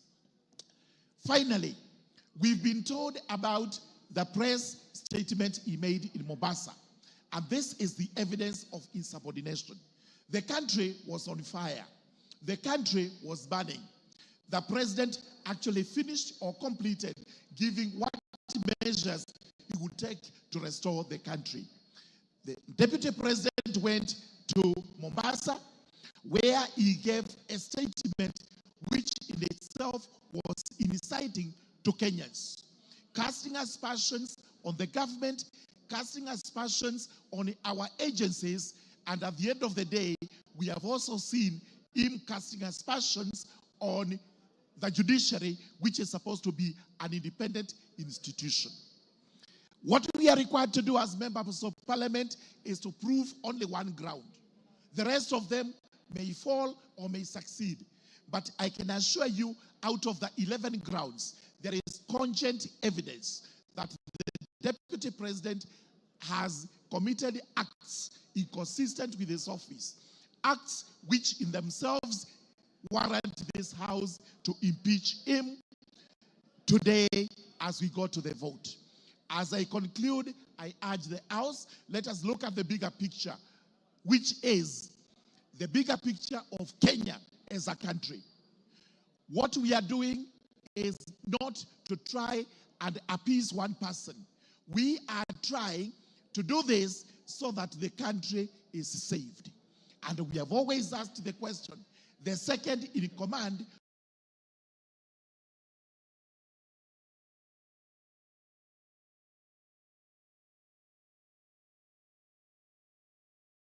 who does not work with the first in command and his team, of what use would that person be to the country?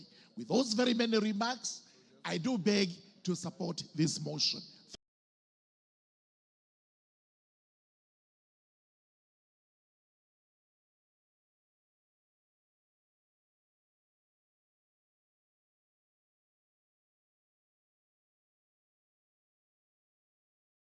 Thank you.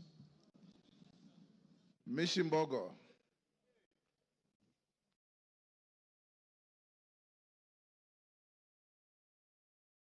Give her the mic.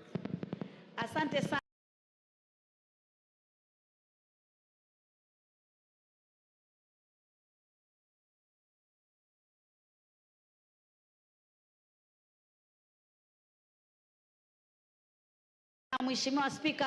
Mheshimiwa Spika, nasimama hapa kuunga mkono hoja hii ya kumng'atua mamlakani naibu wa rais Bwana Rigathi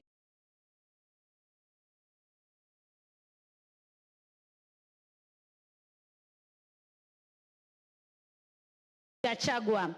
Na naunga mkono kwa sababu katiba yetu kifungu 159 imetupatia sababu mwafaka za kuweza kumng'atua naibu wa rais. Na sababu ya kwanza imezungumzia kukeuka katiba. Na nikiangalia Mheshimiwa Rigathi Gachagua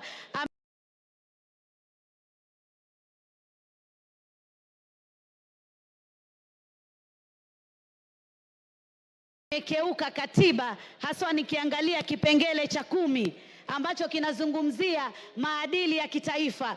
Maadili ya kitaifa ikiwemo umoja, ikiwemo demokrasia, ikiwemo usawa. Mara nyingi sana amezungumzia mambo ya kwamba nchi yetu ni kama kampuni na ni ya washikadau, na amesema ya kwamba washikadau hawa ni wale ambao tu wamepiga kura katika serikali ya Kenya Kwanza. Hivyo basi kukiuka maadili katika kifungu cha 10, kwa sababu tunajua Wakenya wote wanalipa ushuru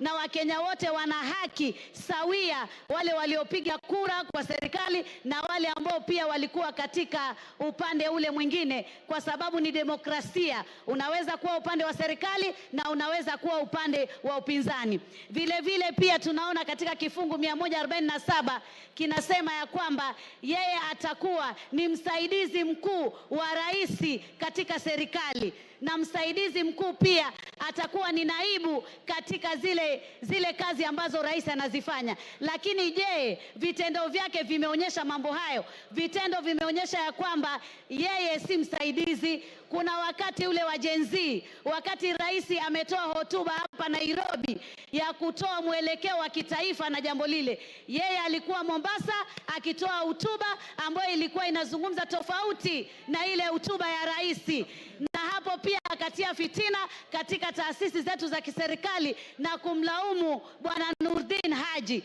Kwa hivyo imeonyesha ya kwamba yeye ni kama anachukua nafasi ile ya rais, hachukui ile nafasi ya kwamba yeye ni msaidizi. Vile vile pia tumeona ya kwamba naibu wa rais amekiuka katiba na kuwa amezungumzia utovu wa nidhamu kwa hali ya juu. Ile Kiingereza tunasema gross misconduct. Kwa mfano, aliita mmoja wetu Mheshimiwa Jematia na kumuita malaya. Unapoita mwanamke yoyote malaya, umeita wamama wote wa Kenya malaya. Sisi si malaya, sisi ni kina mama na sisi ni viongozi. Hatuwezi tukakubali naibu wa rais kutuita malaya. Akarudi akasema hawa wamama wa Mount Kenya ambao wako pamoja na mimi, hawa ni wamama, wote ni wamama wa rais, hawa ni wamama wake.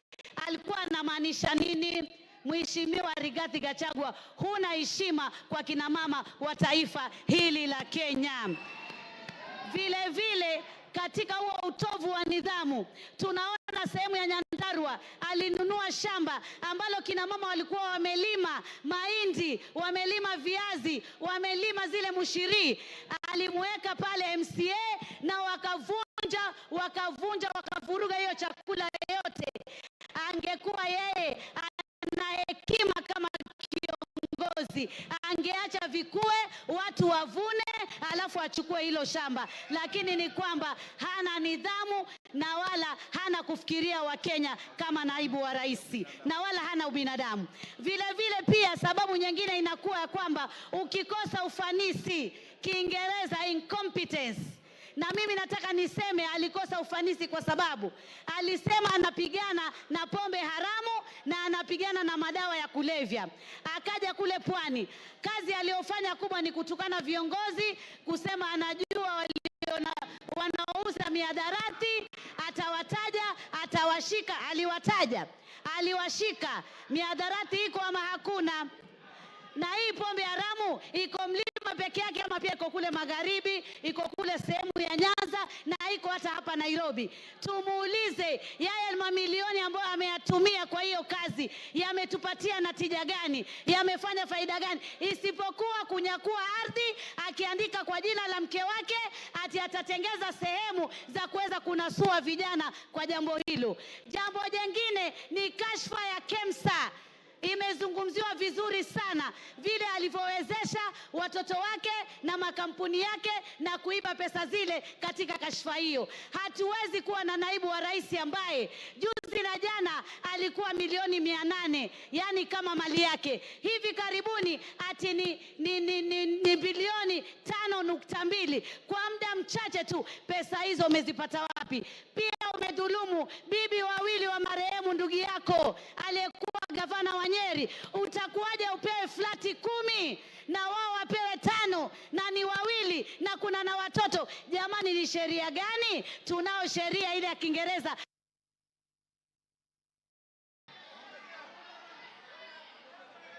Give her 1 minute.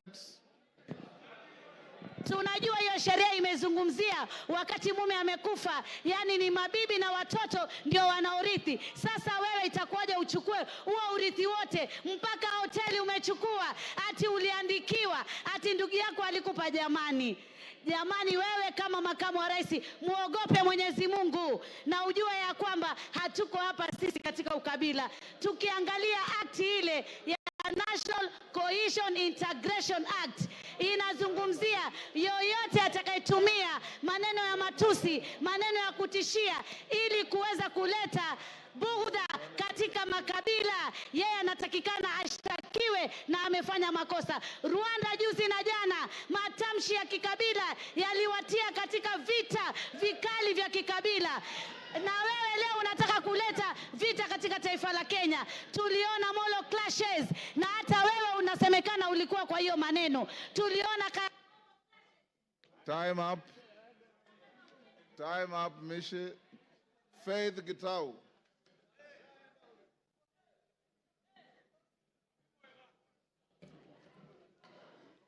Thank you, Honorable Speaker, for according me this opportunity. And from the onset, I support this special motion. First, our supreme law of the land expects the presidency, which includes the president and the deputy, to be a symbol of national unity. In that case, the holders of that office are expected to portray a national image as opposed to an ethnic outlook. Honorable Speaker, our Deputy President has been at the forefront in advancing a selfish ethnic agenda. For him, it is about his community and nothing more. After an election, Mr. Speaker, the government has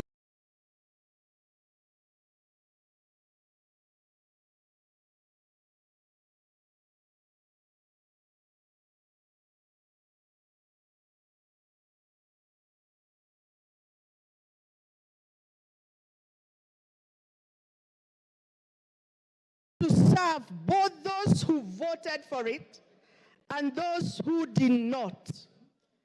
It was wrong for the Deputy President to advocate for shareholding in order to discriminate against the rest of the communities, which may create ethnic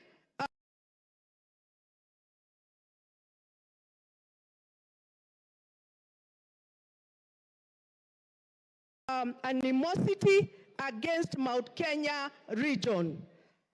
As a county member of parliament, I think I have traversed this nation more than the Deputy President.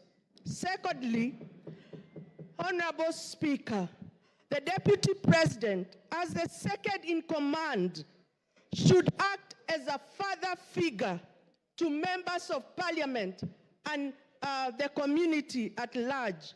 Far from it, the Deputy President during his tenure has been divisive and very egocentric. For him, it is about me, myself, and I. It is unfortunate that he has lowered the status and respect expected of such high office. Lastly, Mr. Speaker, when we went to the people urging them to elect this government, we gave them an undertaking that women must be respected. It is therefore, it disturbs me so greatly when the Deputy President is at the forefront demeaning women in leadership, particularly those he perceives his enemies. He has no respect for women whatsoever.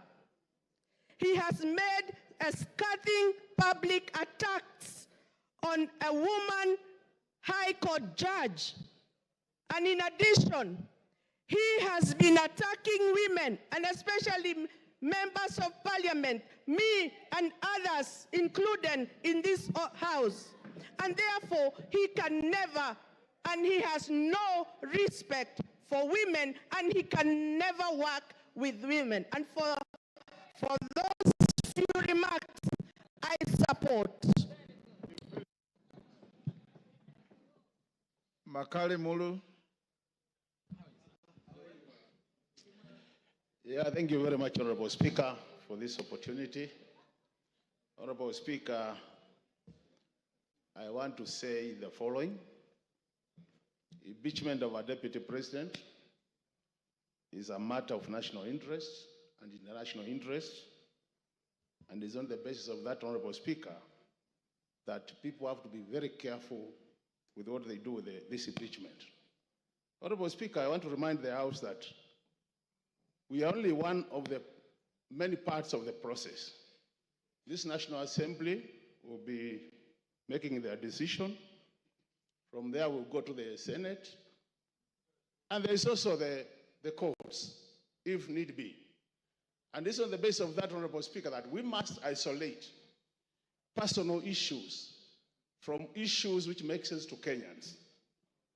So that, Honorable Speaker, we don't, as a House, go for what I'll call mob justice mentality, and at the end of the day, the other stages, we lose it.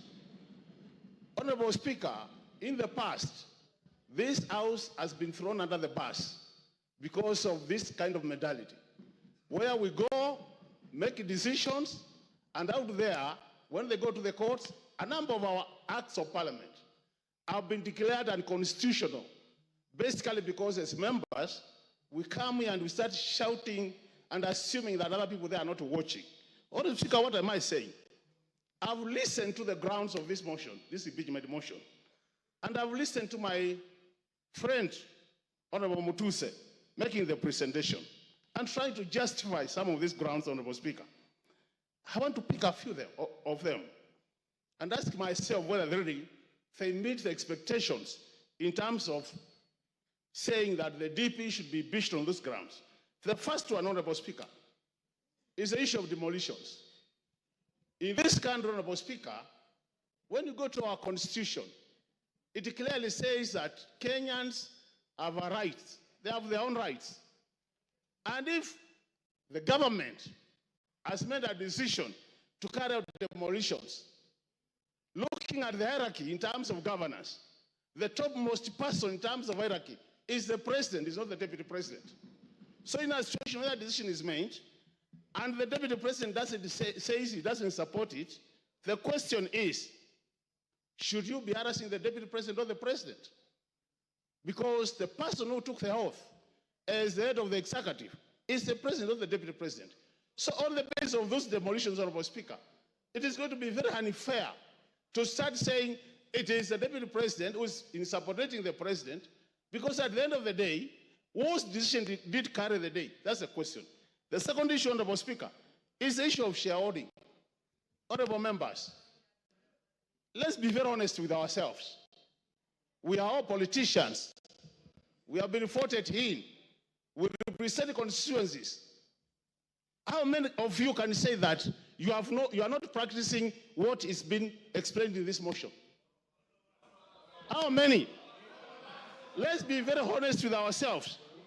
Let's be very honest with ourselves that most of you, majority of you, are doing exactly what is being said in this motion. It's only that don't say it publicly.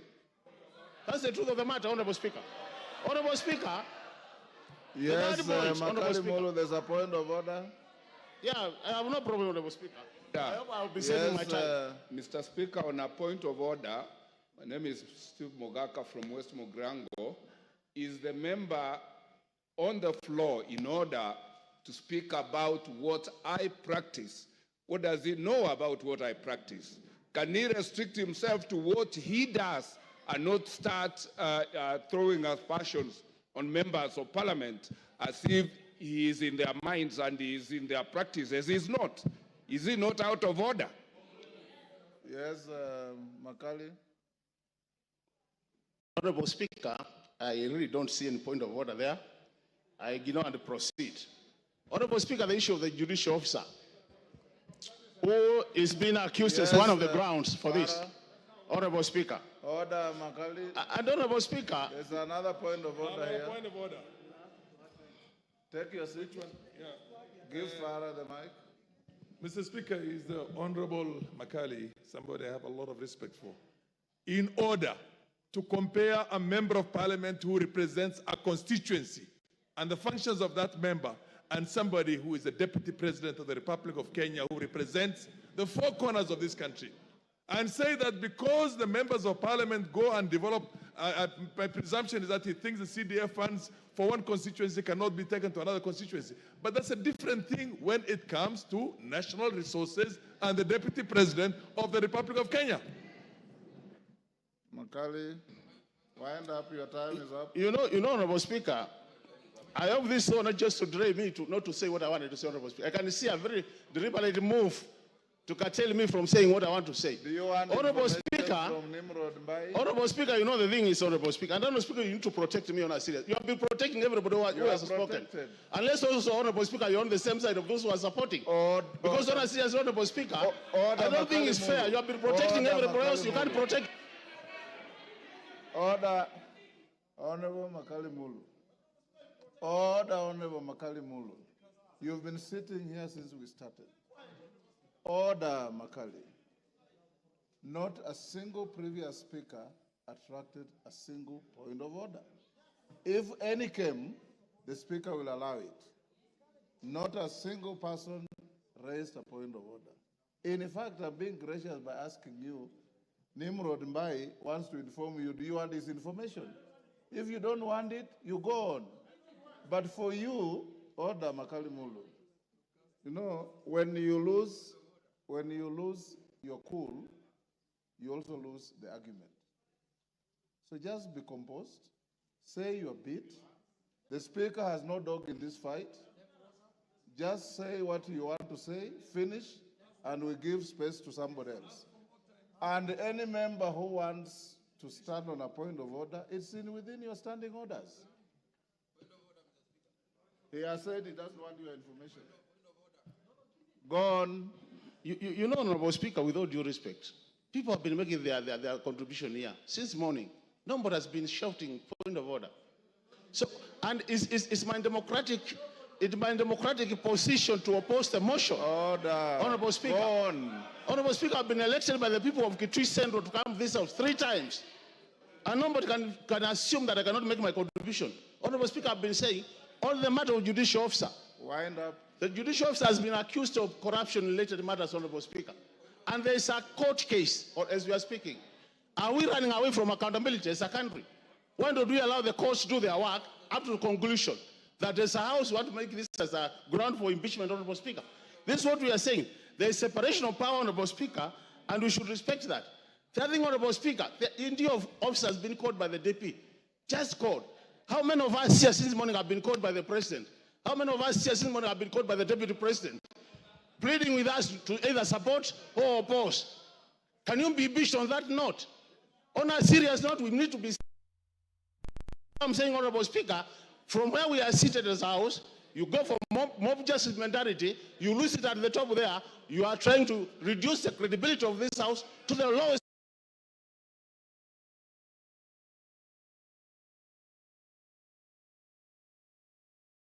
grounds for opposition of this motion.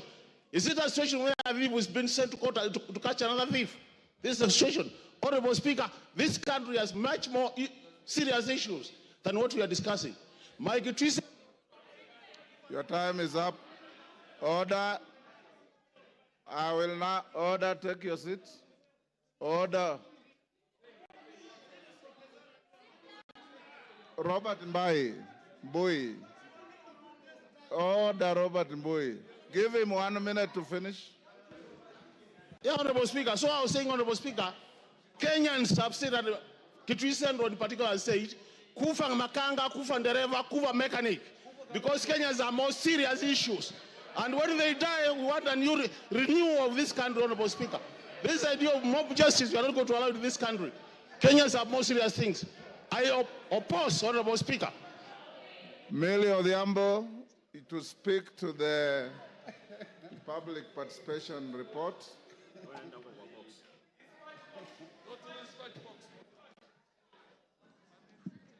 Thank you, Mr. Speaker, for giving me this opportunity. Mr. Speaker, I was just wondering if after speaking to the public participation, that I could also just make my contribution. You have 15 minutes within which you have to speak to all those. Okay, thank you, Mr. Speaker. Mr. Speaker, I'll try. Mr. Speaker, earlier on in the morning, I had tabled before the House. I am, is it vertically challenged? You are loud enough. Go on. Thank you, Mr. Speaker. Mr. Speaker, I was indicating that earlier in the morning I had presented a report of a public participation on the proposed removal from office by impeachment of His Excellency Rigathi Gachagua, EGH, the Deputy President of the Republic of Kenya. Honorable Speaker, this is following the notice of a special motion by Honorable Mwengi Mutuse and in line with Article 1182 of the Constitution. Mr. Speaker, consequently, the House Business Committee approved a public participation program across all 290 constituencies, and I present on behalf of the House Business Committee. Mr. Speaker, I'll speak to the issue of the legal framework of public participation. And Mr. Speaker, Article 10.2 of the Constitution provides for the participation of the people as one of the national values and principles of governance. Mr. Speaker, Article 118 of the Constitution requires Parliament to ensure public access and participation of the people in its affairs. I will not go to the details, and we can read it for ourselves because of time. Mr. Speaker, I wish to note on my own behalf that in quasi-judicial proceedings like this, public participation is not really necessary, even though the courts are pronounced that they are. In my view, they are not actually necessary in quasi-judicial processes like this, because, Mr. Speaker, it's almost like saying that the judiciary needs public participation in making their decision. Having said that, Mr. Speaker, I also want to speak to the issue of timelines. And, Mr. Speaker, Parliament has spoken very clearly on the issue of timelines, understanding Order 64.2. And in summary, Mr. Speaker, I would want to say, if you read the standing order, that there are very strict timelines for a process or a motion like this.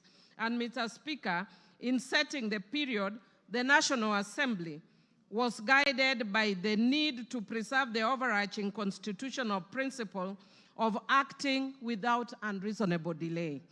The special motion for removal from office by impeachment of the Deputy President was therefore processed in accordance with the timeline sets out under Standing Order 64. Mr. Speaker, in buttressing the necessity for expedited consideration of special motions, previous speakers of the National Assembly of Kenya expressed themselves on the question of timelines for considering special motions by the House when the special motions were filed proposing the removal by impeachment of the then cabinet secretaries, Honorable Anne Waiguru, Honorable James Macharia, Honorable Kaimenyi, and more recently, Honorable Mithika Linturi. In all the foregoing instances, the Speaker emphasized the need to dispose of a special motion as soon as is practicable to remove the anxiety of hangman's noose from the neck of a state officer proposed for impeachment. Mr. Speaker, you have seen the level of anxiety that the Deputy President has undergone, and indeed when he was actually giving the press statement yesterday, he was almost in tears. And that is why the House hastens the process so that the emotional turmoil is lessened having gone through this process, Mr. Speaker. Mr. Speaker, the Clerk of the National Assembly published advertisements on the 2nd, 3rd, and 4th of October and invited written submissions via hand delivery, post, or email until the 5th of October 2024. Mr. Speaker, all these were also advertised on the 4th of October and extended to the 5th in each constituency. To assist in this exercise, a public view template was made available to the public in both English and Kiswahili to guide submissions. On the 3rd and 4th of October 2024, 40,000 copies of the public view templates were also circulated as newspaper pullouts. This template was designated to provide clarity and precision in responses, whether for or against the motion. Number 2, to supplement other means of public input. And 3, to ensure both qualitative and quantitative feedback was captured, which is actually as has been directed by the courts in the past. Mr. Speaker, I just want to indicate that many means were used, including radio, TVs, and other means to publicize this process, including Twitter, or formerly, currently X, or formerly Twitter, and Facebook pages. Mr. Speaker, the public was invited to submit views either in support or in opposition of the special motion or offer other views. Mr. Speaker, I wish to laud Kenyans for their growing consciousness on their civic rights and duties. Mr. Speaker, people participated in various ways, as was witnessed both on electronic and social media, Mr. Speaker. And Mr. Speaker, many Kenyans who are participated very expressively. Mr. Speaker, I think many of us saw people expressing their views in many ways, some of which I will explain later. However, Mr. Speaker, by the nature of newsmaking, we saw the areas where the views were expressive, but much less in the areas where the views were not that expressive.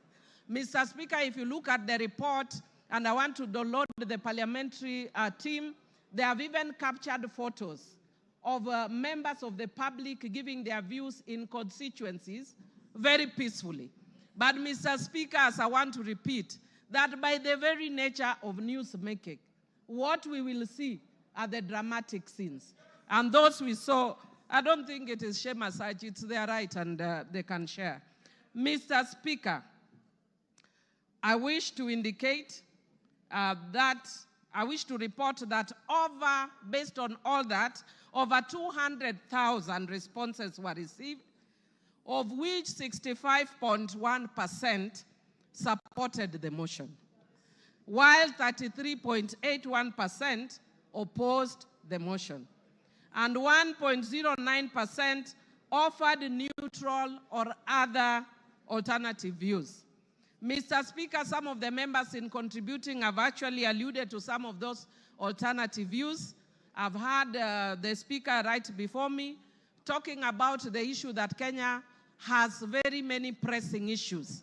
Mr. Speaker, indeed it is true, Kenya has many pressing issues, and as a House, we are already seized of those issues and are indeed already dealing with some of those issues. One of those issues that the Parliament has raised is the issue of education, the education system, and we have called the CS for Education more than 2 times to deal with that issue. Again, on the health issue, we have also invited the CS for Health, amongst other officials. So indeed, the House can chew and walk at the same time. Mr. Speaker, when a motion is brought of this magnitude, Parliament, by its own standing orders, must stop everything else and give priority to this motion. And that is why Parliament stopped all its business on Thursday and focused on this, and all members of Parliament went to their constituencies to deal with this issue.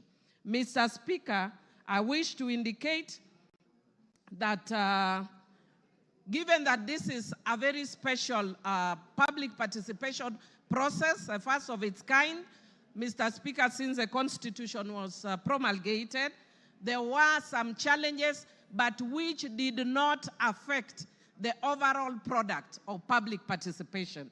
Mr. Speaker, some of those challenges were as follows. Mr. Speaker, there was political interference at public forums such as Bomas of Kenya and Murang'a. Mr. Speaker, there was violent disruptions in areas like Olkalau, Kipipiri, and Nyeri Town. Mr. Speaker,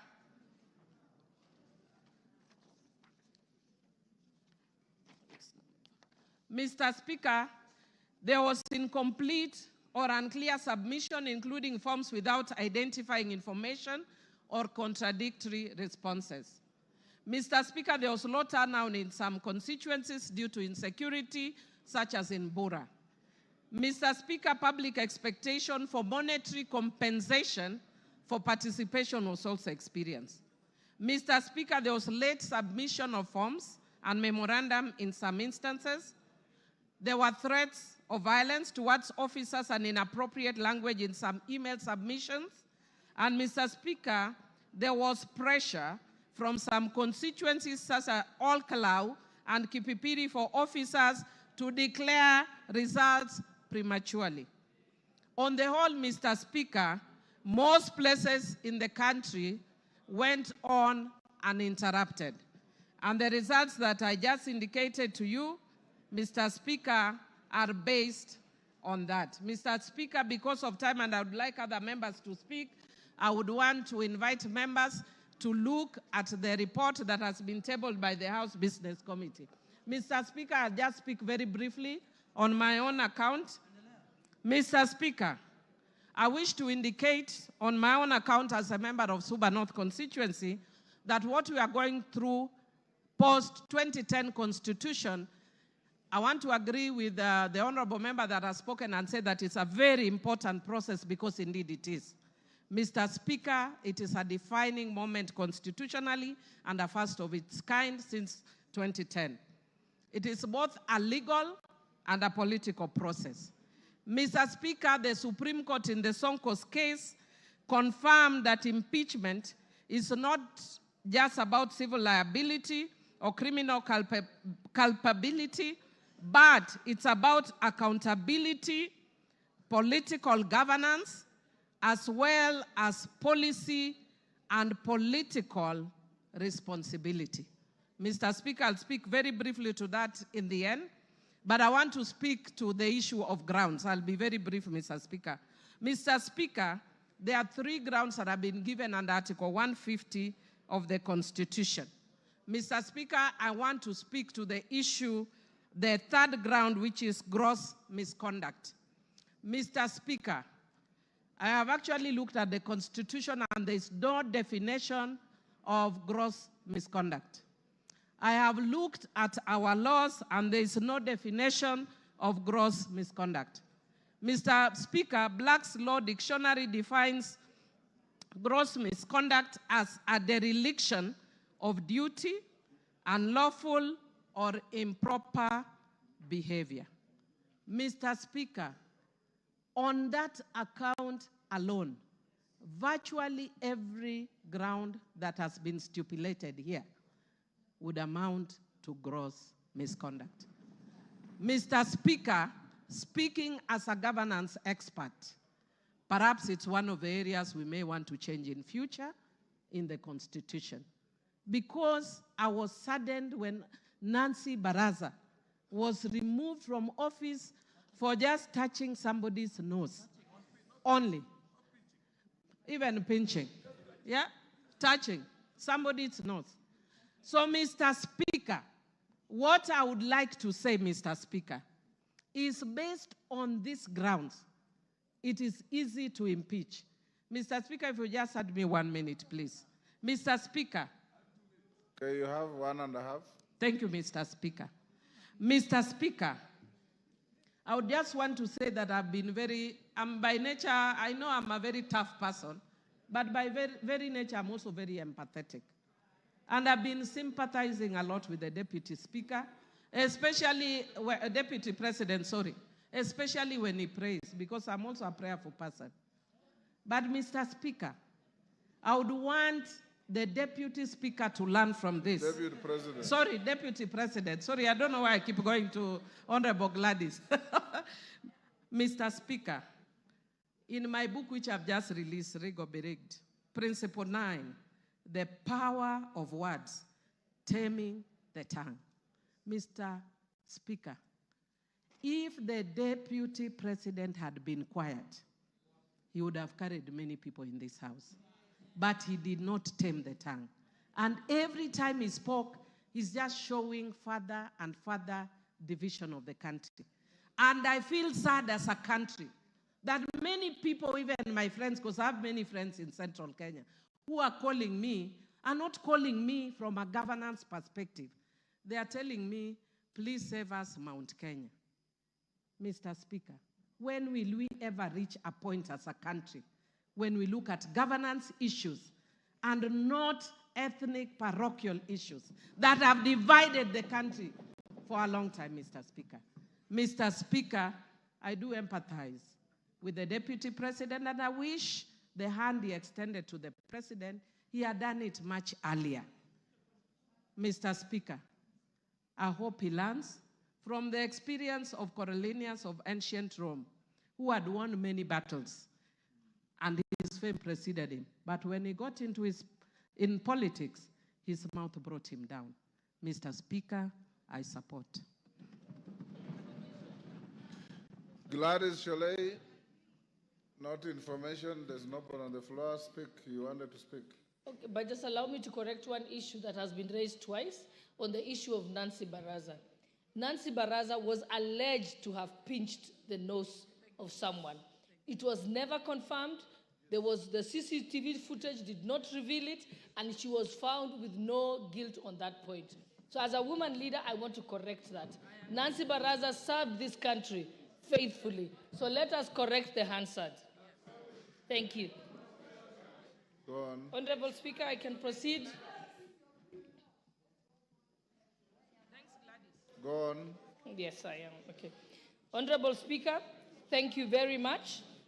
And again, before I proceed to support this motion, allow me to clarify just one issue. I have been accused by the Deputy President of bias, indicating that I cannot preside over these impeachment proceedings because I am biased. I want to confirm that when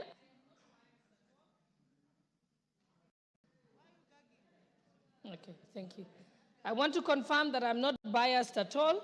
When I made the statements that I did make, I made them as Member of Parliament for Uasin Gishu County and not as a Deputy Speaker sitting on the Speaker's chair. You can only accuse me of bias if I make those statements from the Speaker's chair. I am first a Member of Parliament before I am Deputy Speaker. If the law contemplated a situation where I am gagged as Deputy Speaker, I would have been expected then by that law to resign like the substantive Speaker does in that case. And therefore now I want to proceed to go on to support the motion, speaking as an ordinary member of Uasin County and not as Deputy Speaker. I have a few points to point out. The Deputy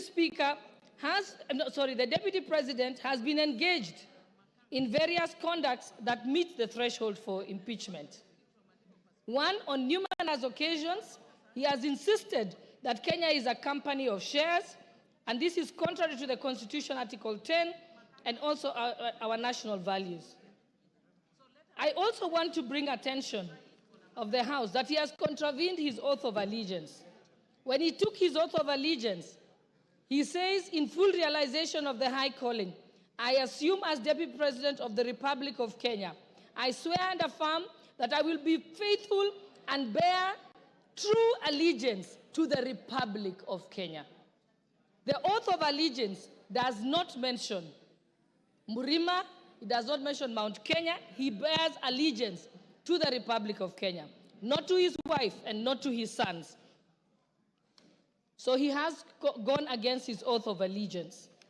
I also want to go on to refer to the press conference that the Deputy President held in Mombasa on the 25th of June, 2024. In that particular press statement, he distanced himself from the Finance Bill 2024. As a member of cabinet, in his position as Deputy President, he is collectively responsible for all the decisions that are made in cabinet, and therefore, in distancing himself, he violated Article 153 of the Constitution. The Finance Bill, as we know, is the overarching legislative document that underpins the revenue-raising measures for the executive in order to achieve its programs.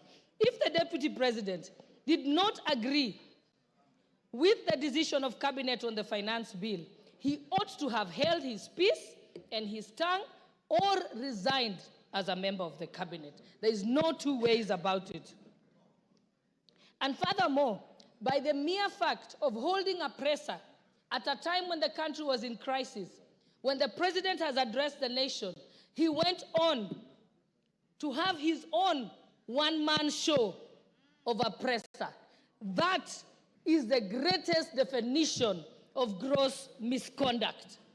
It is pure insubordination. No one can do that. It is unthinkable for a principal assistant to contradict the principal. If you want to contradict the principal, you resign your position and go and contradict them from outside. Thirdly, the Deputy President also distanced himself from the activities of the Nairobi Rivers Commission and claims that the activities were undertaken contrary to the law. The work of the commission was again endorsed by Cabinet. The government followed laid down laws regarding eviction and resettlement of members of the public. The Deputy President knows that this has been a crisis in this country and in contravention of the laws by having people living by the riparian zone. And in this year, people had actually died. And in order to prevent further deaths in future, Cabinet in its wisdom decided to relocate the members of the public.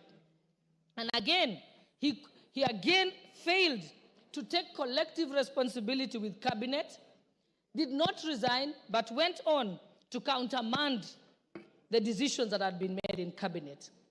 Furthermore, he has taken an oath of secrecy and therefore cannot publicly divulge what was decided in Cabinet. Again, there he has contravened the law. 4, during the press conference in Mombasa on the 25th of June 2024, the Deputy President accused the Director General of NIS of providing faulty intelligence and firing some senior officers. As a state officer, and most importantly, as a member of the National Security Council, under Article 240, the members of the National Security Council, at Clause 2B, the Deputy President is a member. He then cannot discuss intelligence briefs that come to his knowledge during the proceedings of the National Security Council. Again, with that, he has gone against the Official Secrets Act and his oath of secrecy. And even if he had any reservations, he has opportunity as a member of the National Security Council to raise it at the Security Council proceedings and even to raise it to the president in person, but not to come as if he's an ordinary citizen who is in the opposition and then speak about it in public. That is wrong. In fact, it is juvenile. It reveals him as a person who is unhinged and cannot control their tongue.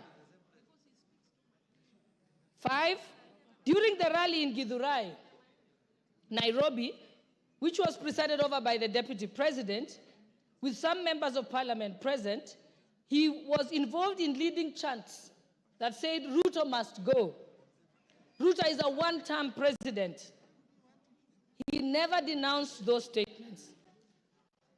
What that amounts to is that he is guilty of treason and other allied offenses. That is the Penal Code, Section 40. And I will read it out, just that there is no doubt. It says that any person owing allegiance to the Republic of Kenya or else of Kenya, if they compass, imagine, invent, devise any deeds with the intention of the death, the maiming, the wounding, the imprisonment, or restraint of the president is guilty of treason. So Rigathi Gachagua is guilty of treason. And it also amounts to gross misconduct. So the Deputy President cannot therefore expect to remain in his office as Deputy President when his party to efforts to remove the President, to undermine the President, and to campaign against the President. His tenure as a principal assistant is not tenable by any interpretation or meaning. And 6, during his appearance in church in Meru, the Deputy President insinuated that if he is removed, the tribes of Kenya who are native to the Mount Kenya area will revolt and be violent. Again, that is treason and other allied offenses. And he also goes against the National Cohesion and Integration Commission Act with his utterances that relates to ethnic profiling. And even as late as yesterday, if I had any doubt in my mind that Rigathi Gachagua must be impeached and removed from office as Deputy President of the Republic of Kenya, he made it very, very clear yesterday. Yesterday, he went on to disclose details of the Kenya Kwanza pre-election pacts. This is contrary to non-disclosure agreements that were signed by parties. And without any due regard to these non-disclosure clauses, and without seeking consensus from other principals who are party to those pacts, he went on to sing like a parrot on national television.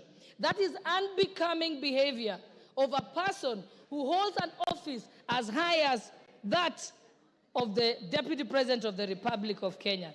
And lastly, I want to point out that all the violations that I have set out in support of this motion were brought upon and the evidence said by the Deputy President himself. This is not from anywhere. It's from his own very utterances. Practically, this is what the Deputy President has done. He has dosed paraffin on himself and he has lit the match all by himself without the help of anybody else. And so he has only himself to blame. I support this motion. Thank you, Honorable Speaker. Adan Kainan. Thank you, Mr. Speaker. Mr. Speaker, from the onset, allow me to thank the Honorable Mutuse for being courageous, for being focused, and I'm sure in the annal of the history of this country, Mr. Speaker, and the history of the 13th Parliament, Mr. Mutuse, you will be appreciated. Mr. Speaker, having said that, I've also gone through this impeachment clauses, Mr. Speaker. The 11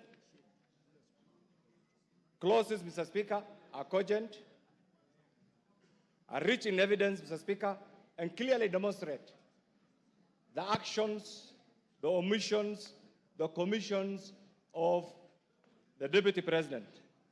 Mr. Speaker, I've had an opportunity to reflect, because there's one thing that the DP has been using, that is a truthful man. I went back to the ironic definition, how a truthful man is supposed to be described in the Bible, in the Quran, in the civil society, Mr. Speaker.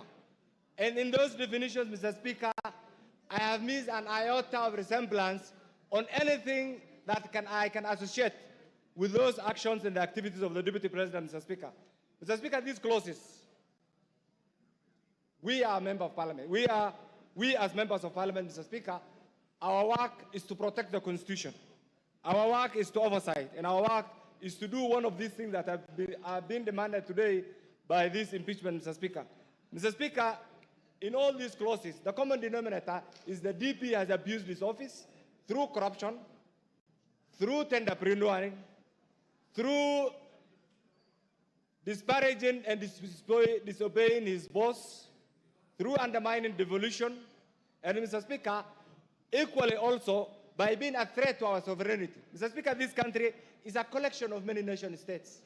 The Kikuyu nation, the Somali nation, the Luya nation, and this is what we are proud of, Mr. Speaker, and this is what constitutes the sovereign Republic of Kenya, Mr. Speaker. Mr. Speaker, the other day, and I want to repeat this, and you will excuse me for saying this country has a very rich history. In 1982, one gallant son from northern Kenya called Gerald Mahmoud saved Kenyans from militarism. And I think we all appreciate it. He's still alive. Mr. Speaker, in 2007, another general by the name General Muhammad Ali saved the Kenyans from the effects of the political the socio-political turmoil of 2007. And Mr. Speaker, the post-election violence. In 2024, another son from that region, Nurdin, has also saved this country from the effects and activities of Rigji and his cohorts, Mr. Speaker. Mr. Speaker, that doesn't take away the contributions of many other Kenyans. Mr. Speaker, in all this, what I have gathered, and we have been in Parliament together, we are doing a favor for Rigji. We are doing a favor for the executive, members of the executive. We must save Rigji from the members of the executive, the other members, because he's a threat to their continued performance of their job, Mr. Speaker.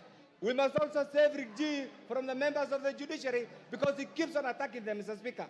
We must also save Rigji from the members of the legislature because he attacks them, Mr. Speaker. We must also save Rigji from the 47 tribes, Mr. Speaker, because he keeps on attacking them. Mr. Speaker, we must also save Rigji from the remnants of Mau Mau because he keeps on abusing their names, Mr. Speaker. We must save Rigji, Mr. Speaker, because he abuses our ladies, Mr. Speaker. Mr. Speaker, we must also save Rigji from the people of Mount Kenya because he abuses their names and he wants to have them collide with other Kenyans, Mr. Speaker. Mr. Speaker, isolate them, Mr. Speaker. And finally, on that aspect, we must save himself because last night, when I watched that teleprompter-driven press conference, Mr. Speaker, one thing that came to my mind is he was incriminating himself, Mr. Speaker. Mr. Speaker, in all this, we have a president who has applied all his gingerly approach in managing the affairs of this nation, Mr. Speaker. And Mr. Speaker, what is coming to mind is we have a DP who in every statement that he utters abuses, uses the Constitution wrongly, threatens, and demeans everybody. And it's because of this, Mr. Speaker, that we as a parliament, we must go in history and support this impeachment, Mr. Speaker. Mr. Speaker, finally, you have ruled on this. And I don't want my colleagues here actually to be threatened. What you are doing is right.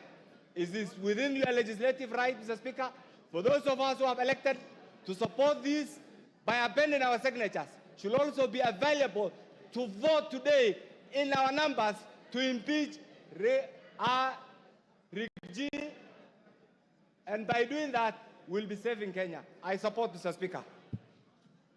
John Makali.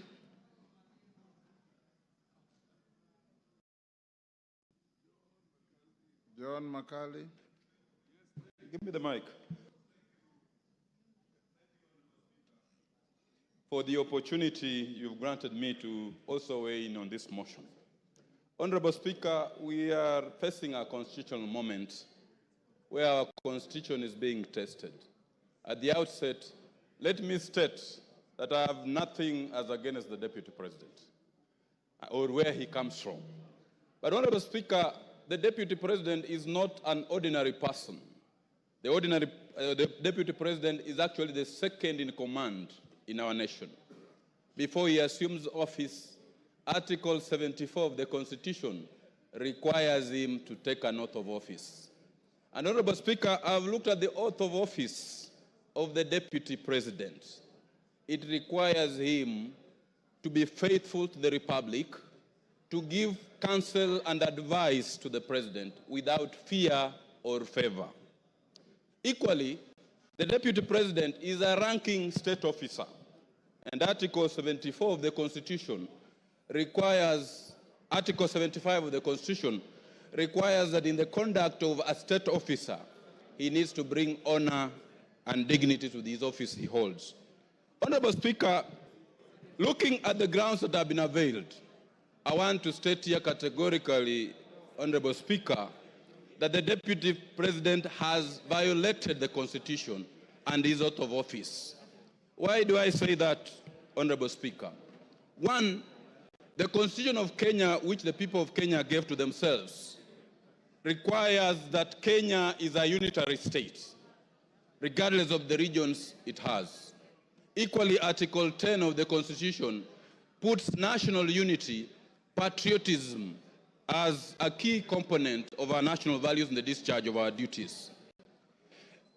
Several other times, and I want to speak to this very clearly, Honorable Speaker, when the Deputy President, the truthful man he says he is, attended a church service in Bungoma, and we actually requested that we had several other problems which needed to be handled, specifically blocked road programs, employment opportunities. The Deputy President, the truthful man that he is, told us on our faces that according to the votes which we got, whatever we had gotten was enough and we had no duty to keep on asking for more projects. That is the Deputy President who is supposed to be the principal assistant to the President and who is supposed to portray national unity. Equally, Honorable Speaker, the Deputy President yesterday clearly said that the government that we have now, the Kenya Kwanza government, is a government of shareholders. Because he said the government was formed because of shareholding agreements. Once you become a Deputy President, you are the face of national unity. He cannot really keep invoking the promises which were made, the agreements which were made prior to the government being formed.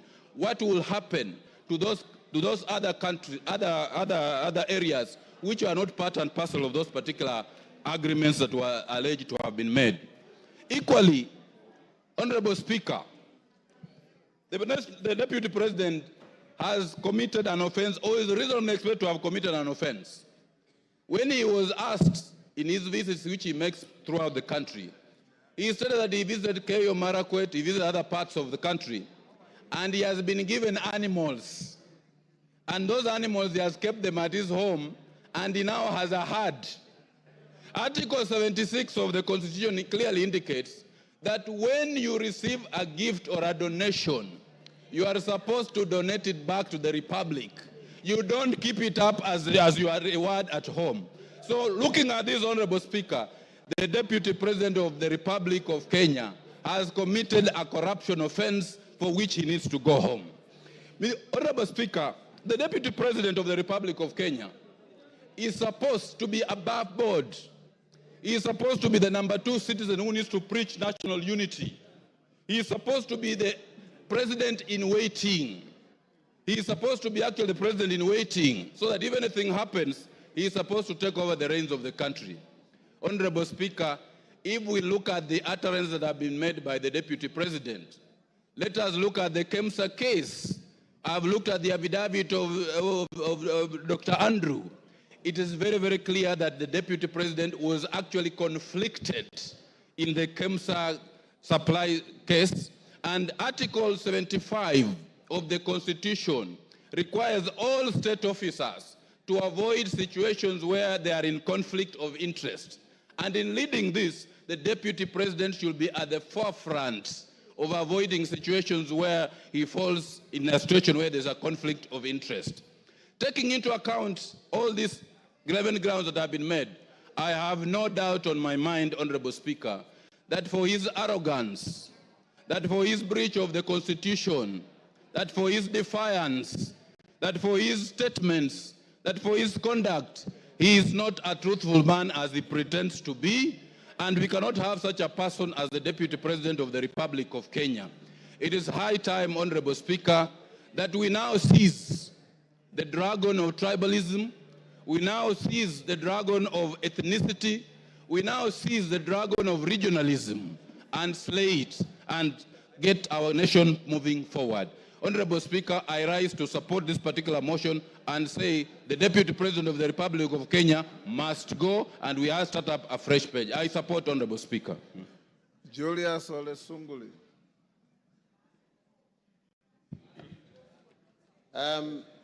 Mr. Speaker, I come from an older period, being a member of KANU, and having served in the KANU government. And I find some things rather difficult to understand. Because, Mr. Speaker, this position of Deputy President is a new one. It came in 2010. The position of Vice President had very, very good gentlemen. I still recall the way the office was occupied by the Honorable, unfortunately late, George Saitoti, Kijana wa Malwa, and indeed, the fine gentleman that we have in politics now, Honorable Kalonzo Musyoka. Those people, Mr. Speaker, understood their job. If I were to stand today and accuse the Honorable Rigathi Gachagua, I would accuse him of only one thing. He does not get it. This particular job, he does not know the job description of a deputy president. For one, Mr. Speaker, the Constitution of Kenya says that there shall be a president. And then that president will be assisted by a deputy president. Now, assisted by a deputy president. That means, Mr. Speaker, that our Constitution foresees a situation where we have one driver and one makanga. And one is not trying to do the job of the other. Now, how did we get into a situation, Mr. Speaker, where we now have two bosses in the country? We have the president who is the boss, and we have the deputy president who says he's also the boss. Now, if there is something that we have to do in this house, is to resolve that dispute. The country cannot run when we have... Give Wamchomba the mic. Yes, Mheshimiwa. Mr. Speaker, I rise on a point of order to just ask whether the word makanga is parliamentary. I just need a clarification. The word makanga, whether it is parliamentary language. Is the member in order to use that kind of language today? Honorable Wamchomba. Order. Yes, Millie. Yes, Millie. I don't know if Honorable Sunkuli has allowed me to inform him. Yes, Mr. Speaker, I just wanted to inform Honorable Sunkuli that you can use those words so long as you put in inverted commas, because you are reporting.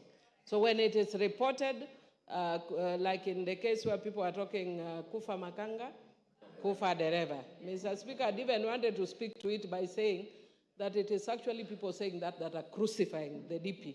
by saying he should kufa. The motion here is on the, in quotes, Makanga. It's not on the driver. So people want to bring the motion on the driver in quotes, can bring, but the one we are dealing with now is on Makanga. But for Honorable Amchomba, language is dynamic. It's living. It grows. That's why you now find Kiswahili words in the Oxford English Dictionary. And by ordinary usage, every single Kenyan knows what Makanga means. And Sunguli was not mixing languages. He spoke in the manner like he was quoting. I will definitely need another extra time. But Mr. Speaker, so our constitution foresees a situation where the president and the deputy president operate in harmony. Now, Mr. Speaker, if your principal job is to assist the president, and your marriage with the president is now irretrievably broken down, the only purpose of this house is to say that there is actually no more marriage, and that the deputy president can no longer perform his duties as a deputy president. And so, if that happens to be the situation, then what remains? I remember the late President Moi telling us that the problem with Africans is that they don't resign until they are kicked out. In this particular situation, because the marriage is irretrievably broken down, it ought to be the case that the deputy president ought to say, as a gentleman, that this thing is not working, I'm going to leave it. He has said that this is like a company. And in a company, people exist in order to have a common good. And the mixture of strategy and vision and deep understanding of their core business is what will bring fruits to this job. Mr. Speaker, I believe myself that there are two mistakes that have been made here that need to be looked into by this House. One is that the Deputy President ought to believe in the Republic of Kenya. Because if I look at the number of times, if I Google the number of times the Deputy President has pronounced the word Mount Kenya, and the number of times he has pronounced the name Kenya, the number of times he has said Mount Kenya are more than the times he has said Kenya. A person who takes the oath to be the Deputy President of Kenya must be a person who pronounces the words Kenya more than the one person who pronounces the words of his region. Patriotism. And secondly, the person must actually believe in his boss and must... Give him 1 minute. Mr. Speaker, if your core business is to work for your boss, you must believe in him. If you don't believe in him, what are you doing with him? The second thing is that you must believe in Kenya. If you don't believe in Kenya, that you believe that your responsibility is to look after the shares of your side of Kenya, then what are you doing with the rest of the country? Mr. Speaker, I want to finish by urging that next time we appoint a deputy president, next time the president appoints a deputy president, let him understand that that is a serious business. You must appoint a person who will actually understand that he's going to be a president if something bad happens. Don't do it just because he brings votes. Let us be serious about this responsibility, because that is where we are going wrong. Someone is saying that he qualifies just because he brought in the votes, not because he can actually appeal to the rest of the Kenyans and can be trusted by the rest of Kenyans. I therefore, Mr. Speaker, vote to impeach. Osoro. Thank you very much, Honorable Speaker. Honorable Speaker, from the onset, I want to state that I support this motion entirely without putting or proposing to put a comma or full stop on any ground that has been placed here, Honorable Speaker. Honorable Speaker, I want to remind the honorable members that Clinton was almost impeached, or the impeachment attempt against Clinton in 1998 was out of the Monica Lewinsky. Read your history properly. He was actually impeached. Exactly. Monica Lewinsky matter. Of course, it was overturned later by the courts and other issues, but I'm saying it was out of that scandal, the very small scandal of the sexual scandal in White House. Honorable Speaker, I want first to start by proposing this question, Honorable Speaker, to honorable members. How would you feel that when you eventually transit to the next world, you are dead, that your brother or the person that you choose to entrust to take care of your wife and your children's property decides to start using those property for his own personal use? As members, how would you feel that? That is the question that honorable members should be making, should be answering themselves before they vote today, later today, Honorable Speaker. Honorable Speaker, the late Governor Meru GACHAGUA passed on 24th of February 2017. Between 2017, Honorable Speaker, to 2024, it is indeed true that the late governor then, amongst Mwai, Madenge, and Njoroge, he entrusted Mr. Rigathi, the deputy president, as the executor of his will.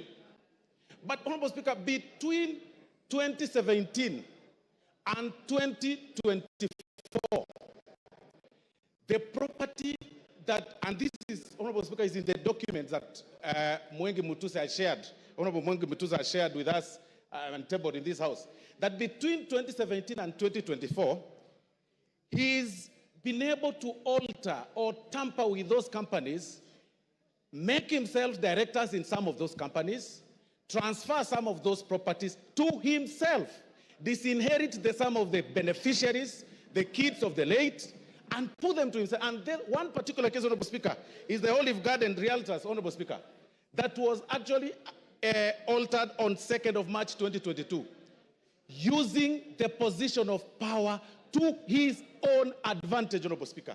How can you explain that? He will then tell you, Honorable Speaker, that I bought, it's willing buyer, willing seller. Really? Does it mean that all your money that you've acquired, which is also questionable, the only property that you could identify is the property that is under the care or is supposed to help the family and the widows of your late brother? How wicked can we be? Then you come in full glare of camera and tell the members of the public that please let my brother rest in peace. I decided to hold this property in trust for them, when the brother, the kids, the widows, and the daughters and sons of the late are languishing in poverty and complaining and crying. It is total shame. You cannot use your position for that. Honorable Speaker, these are practical examples, and I'm telling honorable members to acquit themselves and go through ground 7, Honorable Speaker. It is actually on page 16 to 30. This is nothing but gross violation of the law, Honorable Speaker, taking advantage of their own power, Honorable Speaker. Honorable Speaker, and even to prove that, you will realize that those companies, by the time the companies some of them were being registered, the new ones, and the time the transfer of these properties were taking place, Honorable Speaker, the whole thing is actually contemporaneous. You need not to be a rocket scientist to know that clearly this is fraud and this is this was taking advantage of the late. I want to remind the Honorable Deputy President of the good book in the book of Proverbs chapter 15, verse 25, that the Lord will tear, that's what the Bible says, that the Lord will tear down the house of the proud, but he will establish the boundary of the widow. That is why we are here today. If there is no other reason that has brought us here, Honorable Speaker, it is to protect the family that is being disinherited of their property under coercion, blackmail, and threats. If there is no other reason, Honorable Speaker. And that is why, Honorable Speaker, even it's actually biblical again. In the good book, Honorable Speaker, of the book of Exodus 22:22, that do not take advantage of the widow, do not take advantage of the fatherless. If you do, and they cry to me, I will certainly hear their cry, and my anger will be aroused, and I will kill you with the sword. Today, we are using the sword today here to protect, and it is biblical, it is religious. Today, we are using the sword to impeach you, just to protect the children that are suffering, that you threatened, that you blackmailed, that you told that if you dare speak or utter a word, I am the Deputy President of Kenya, elected by 7.2 million people. I will finish you. Finish who? We will finish you today in this floor of the House. Honorable Speaker, I mean, there is nothing more, for me, Honorable Speaker, on this matter, there is nothing more than cabinalism. I mean, really, like you are left under the care of the properties of your brother. Then you take them to your advantage, your immediate brother.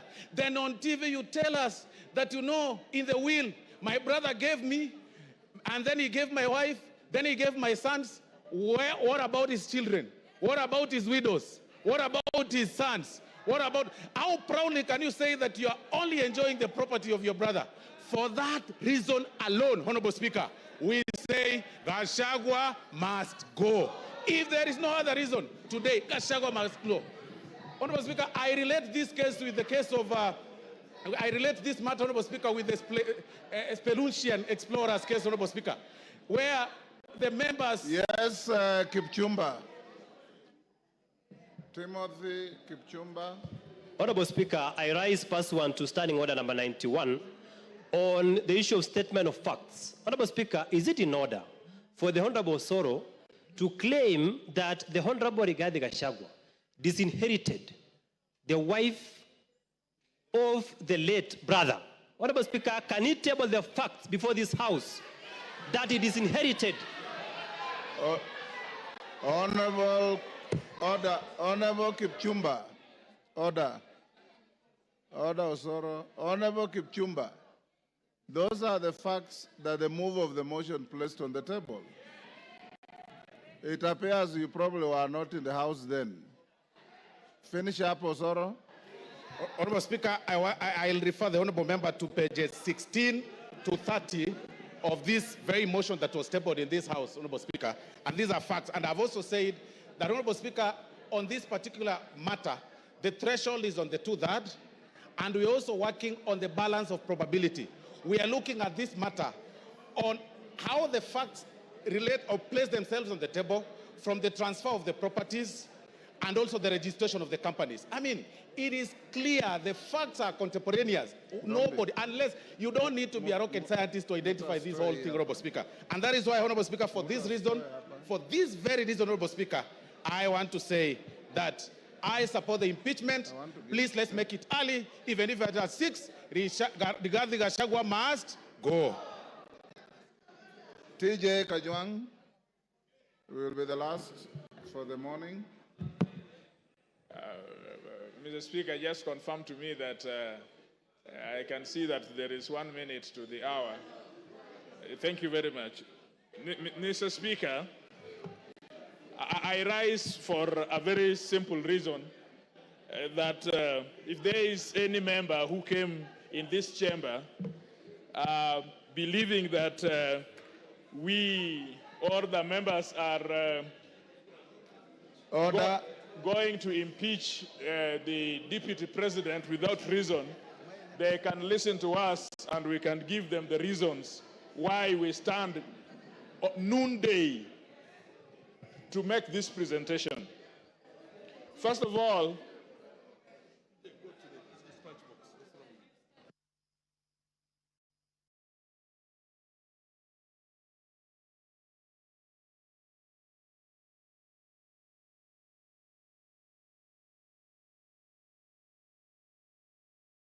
Member for Machakos County, what is the problem?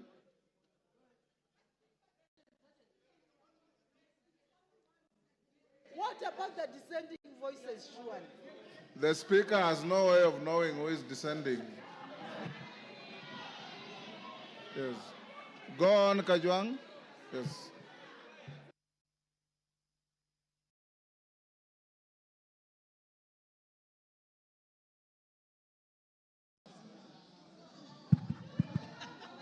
Yes, Ngusia, what is the problem? Mr. Speaker, TJ Kajwang, 1 minute. I have come to make a very small presentation as the member of Ruaraka.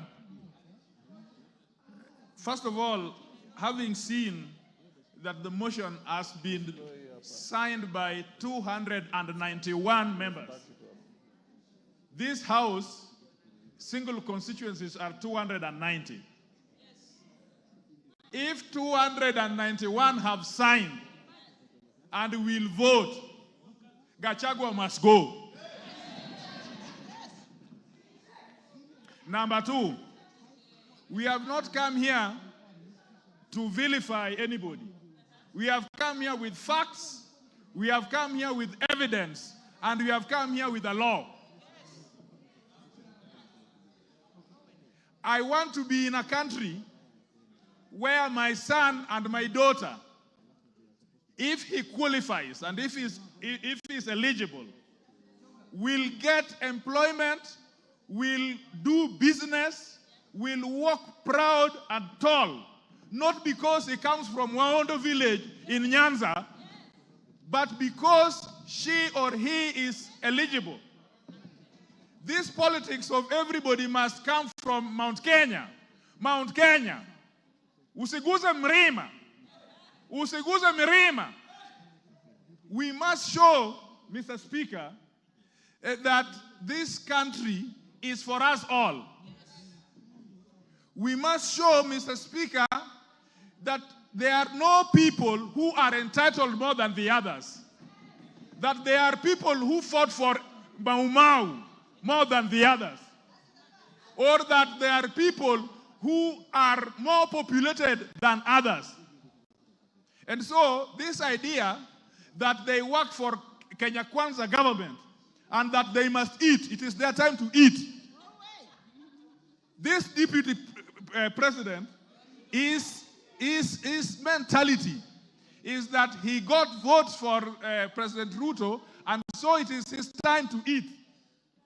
For that reason only, I would vote, because I want a situation after we are through with elections, everybody, including me, is served because I pay taxes like everybody else. For the deputy speaker to go to... Yes, Wamjomba. There's a point of order. Mr. Speaker, is the member on the floor? Which order? Mr. Speaker, I'm addressing Mr. Speaker. You are not the Speaker.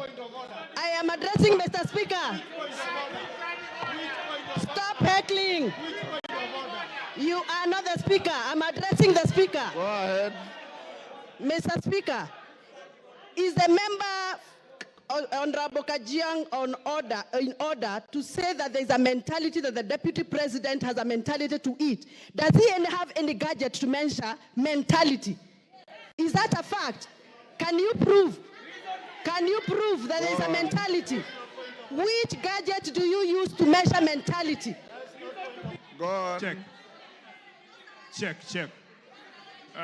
Mr. Speaker, first of all, pronounce my name properly. I'm not Gachechwa. I am Kajuang, not Kanjuang. Number two, Mr. Speaker, this is a problem. Everybody, I heard them call it Raira, Kanjuang. Some of you must learn that we are in a country for everybody. Nobody is powerful than the other. Nobody comes from a section of community. Today we will show that this country is for everybody. Mr. Speaker, there must be hygiene in leadership. There must be hygiene. You cannot trade with government, and you are the deputy speaker. Deputy president, sorry. You cannot trade with government, and then you are the deputy president. You cannot trade with government and you are a state officer. Even you who are sitting here, stop trading with government, so that you only have one work, which is an elected member of this house. So evidence has been laid before us, and we are